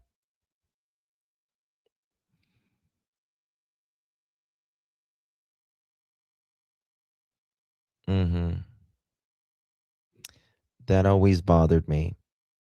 Always bothered me that they were out there looking for, they went from Annie and Tommaso's and they went straight over there very late at night or early hours of the morning and they were looking for something. All right, guys, let's have a chicken party. I'm at 3 hours and 12 minutes. I'd love to hear Chris and them. They were asking neighbors at A&T if they found a phone. Yeah, there was allegedly something else that they were looking for too. Can't remember. Dropped phone. Can you imagine? Think about that. If you are this person or one of the persons affiliated with this and you dropped your phone, talk about shitting yourself. Boy, that would be bad. That would be bad. A phone, a camera phone. Was that when they were poking in the cesspool? No. This was at when they were looking, when they had been searching in Annie and Tommaso's house, and they left there and they went straight back over to Nancy's house. Yeah, they were looking for her there. Yeah. All right, guys, we made over 1,100 thumbs up. How you doing? Thank you all so much for that. Let's have a mother chicken Katie! Christopher! Katie! Christopher! A bullshit? A bullshit? A bullshit? A bullshit? Lord, kumbaya.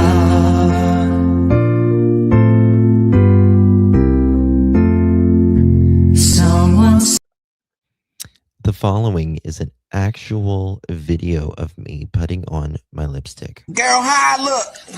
Like a damn fool.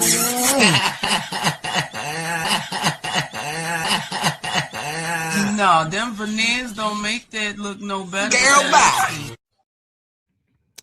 The following is an actual video of Jen getting her milkshake. Get up off me. I said that's enough. Let my gut to the go. You act like you starving, Monquito. Now I said that's enough. You want to bite me? Huh? Okay. That's how I feel. Now get up off me. Got these people recording me act like I don't feed your ass. And look at your damn daddy just sitting there. You need to come get your damn daughter. She get this shit from you. Now let my damn titty go. You didn't eat. Let it go. Because at this rate, I'm not gonna care if Monkey Protective Services come get your ass. Now let them go. You didn't eat and you acting like you starving. Okay, we won't listen. We won't listen. Who is that? Oh, I thought I heard something. Now get your... Okay, let me just turn my ass around. Now, didn't I tell you to let my shit go? Now, I'm not about to keep playing with you in front of these people. I'm trying... Okay. Okay. Let me see who looking. Okay, hey. Ooh. The following is an actual picture or video of me getting a late night snack of fruit. Let me see what's going on with this little piece of fruit, baby. Clear my throat. Got a good little ring to it, and I tart it all very sweet. Let me get on up here, baby. I don't need everybody in my mix. See, you don't need to see Big Mama eat her oranges. Go on back the camera up and stop playing with my time before I get active mode face. And a little piece of fruit, Monquita. Okay, here we go. My dog's name is not Fluffy. My dog's name is Tucker. Tucker. Tucker. If you don't hear it, maybe you'll know what it spells. Day at the drawer. Stop. You love touching my belly. Oh, you make me feel so sexy and confident. Oh, let me back up so you can look at it. Hi, look, babe. Stop playing. I just falls out when you do that to me, boy. Come on now. Oh, look at these legs and stuff you got. Oh, I think I want to touch and kiss up on you real quick. What's up? In public. Let's do it right here in public, babe. What's up, boy? Come on, let's do it in public, babe. Stop playing with my time. Come on, boy. Come on, babe. Let's do it in public. Ooh, don't start nothing. Won't be no start, no shoe, won't be no stuff. Come on now, touching my titties and all that. Come on, boy, in public. Ooh, let me take this leg real quick and then. Ooh, where you going? Where you going, babe? Come here. Touch on me. Tease me. Nah, for real. Come on, let's go. What you doing? Baby, come on now. We got to get to the barbecue. Stop playing now. Stop playing with my time. Oh, let me get up here. Oh, look at that butt. Oh, take this shirt off real quick. See, let's go on and get wet out. Let's show them the way, because you know I do what I do when I do it. Come on, babe. Come on. Oh, this shirt is cute. Come on now. And let me tell you something. Why you liking that girl photograph on Instagram?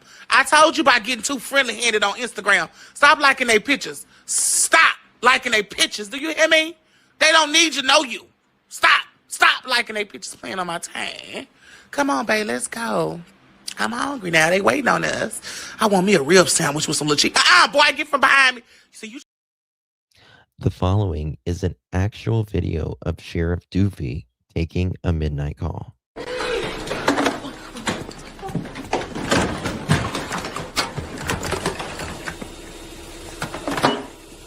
Hello? Hello? I said don't disturb you, I'm cleaning my room! RCMP, open up. Lord, kumbaya.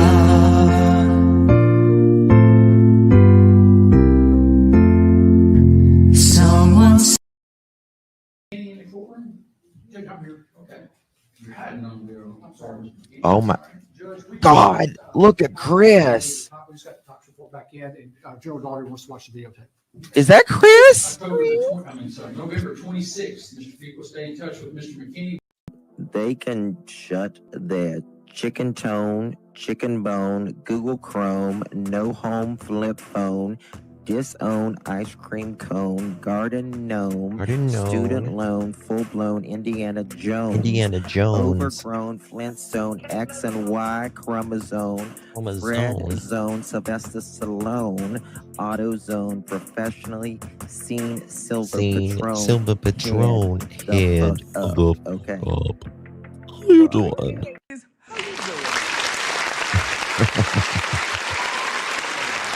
My favorite part.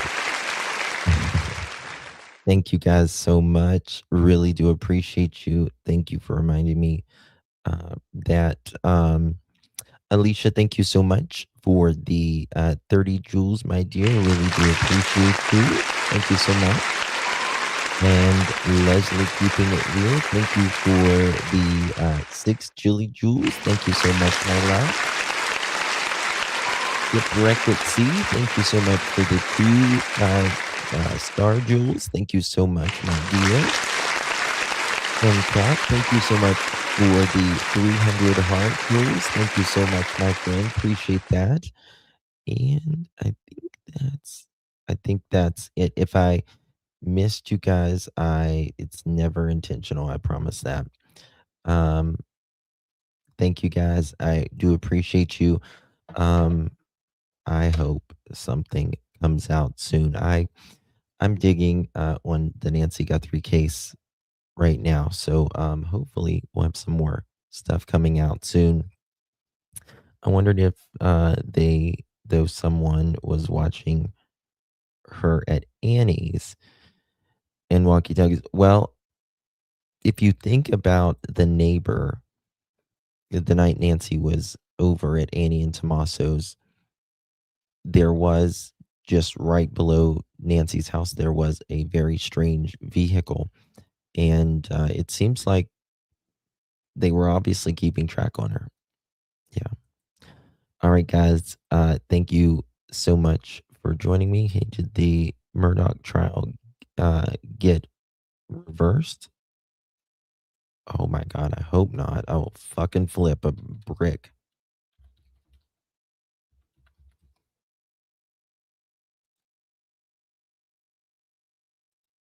Where did you hear that?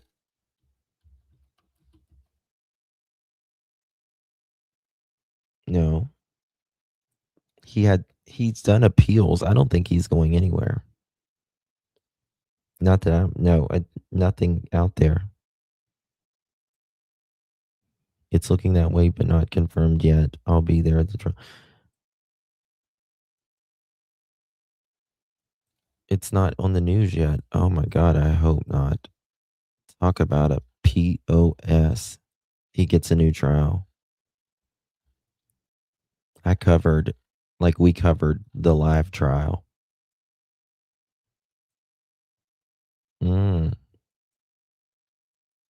Miss Kelsey, I'm gonna send that to me. Talk about a POS.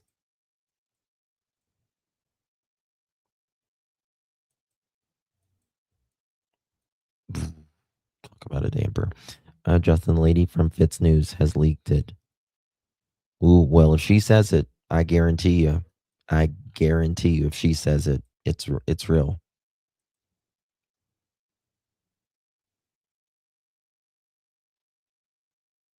I think I have a subscription to Fitz News, so let me check. There's no way in hell. I think he'll win. Nancy Gracious post about it. He's nasty. I watched the Alec Murdaugh. They did a movie about it's like a kind of like a documentary, but it's a really good. It's on Netflix. Yeah, send it to me, the real me too, please, if you don't mind. I'll look into it. All right, guys. Much love, everyone. Thank you so much for joining me. I will, Lord willing, see you guys tomorrow. Good night, everyone. God bless.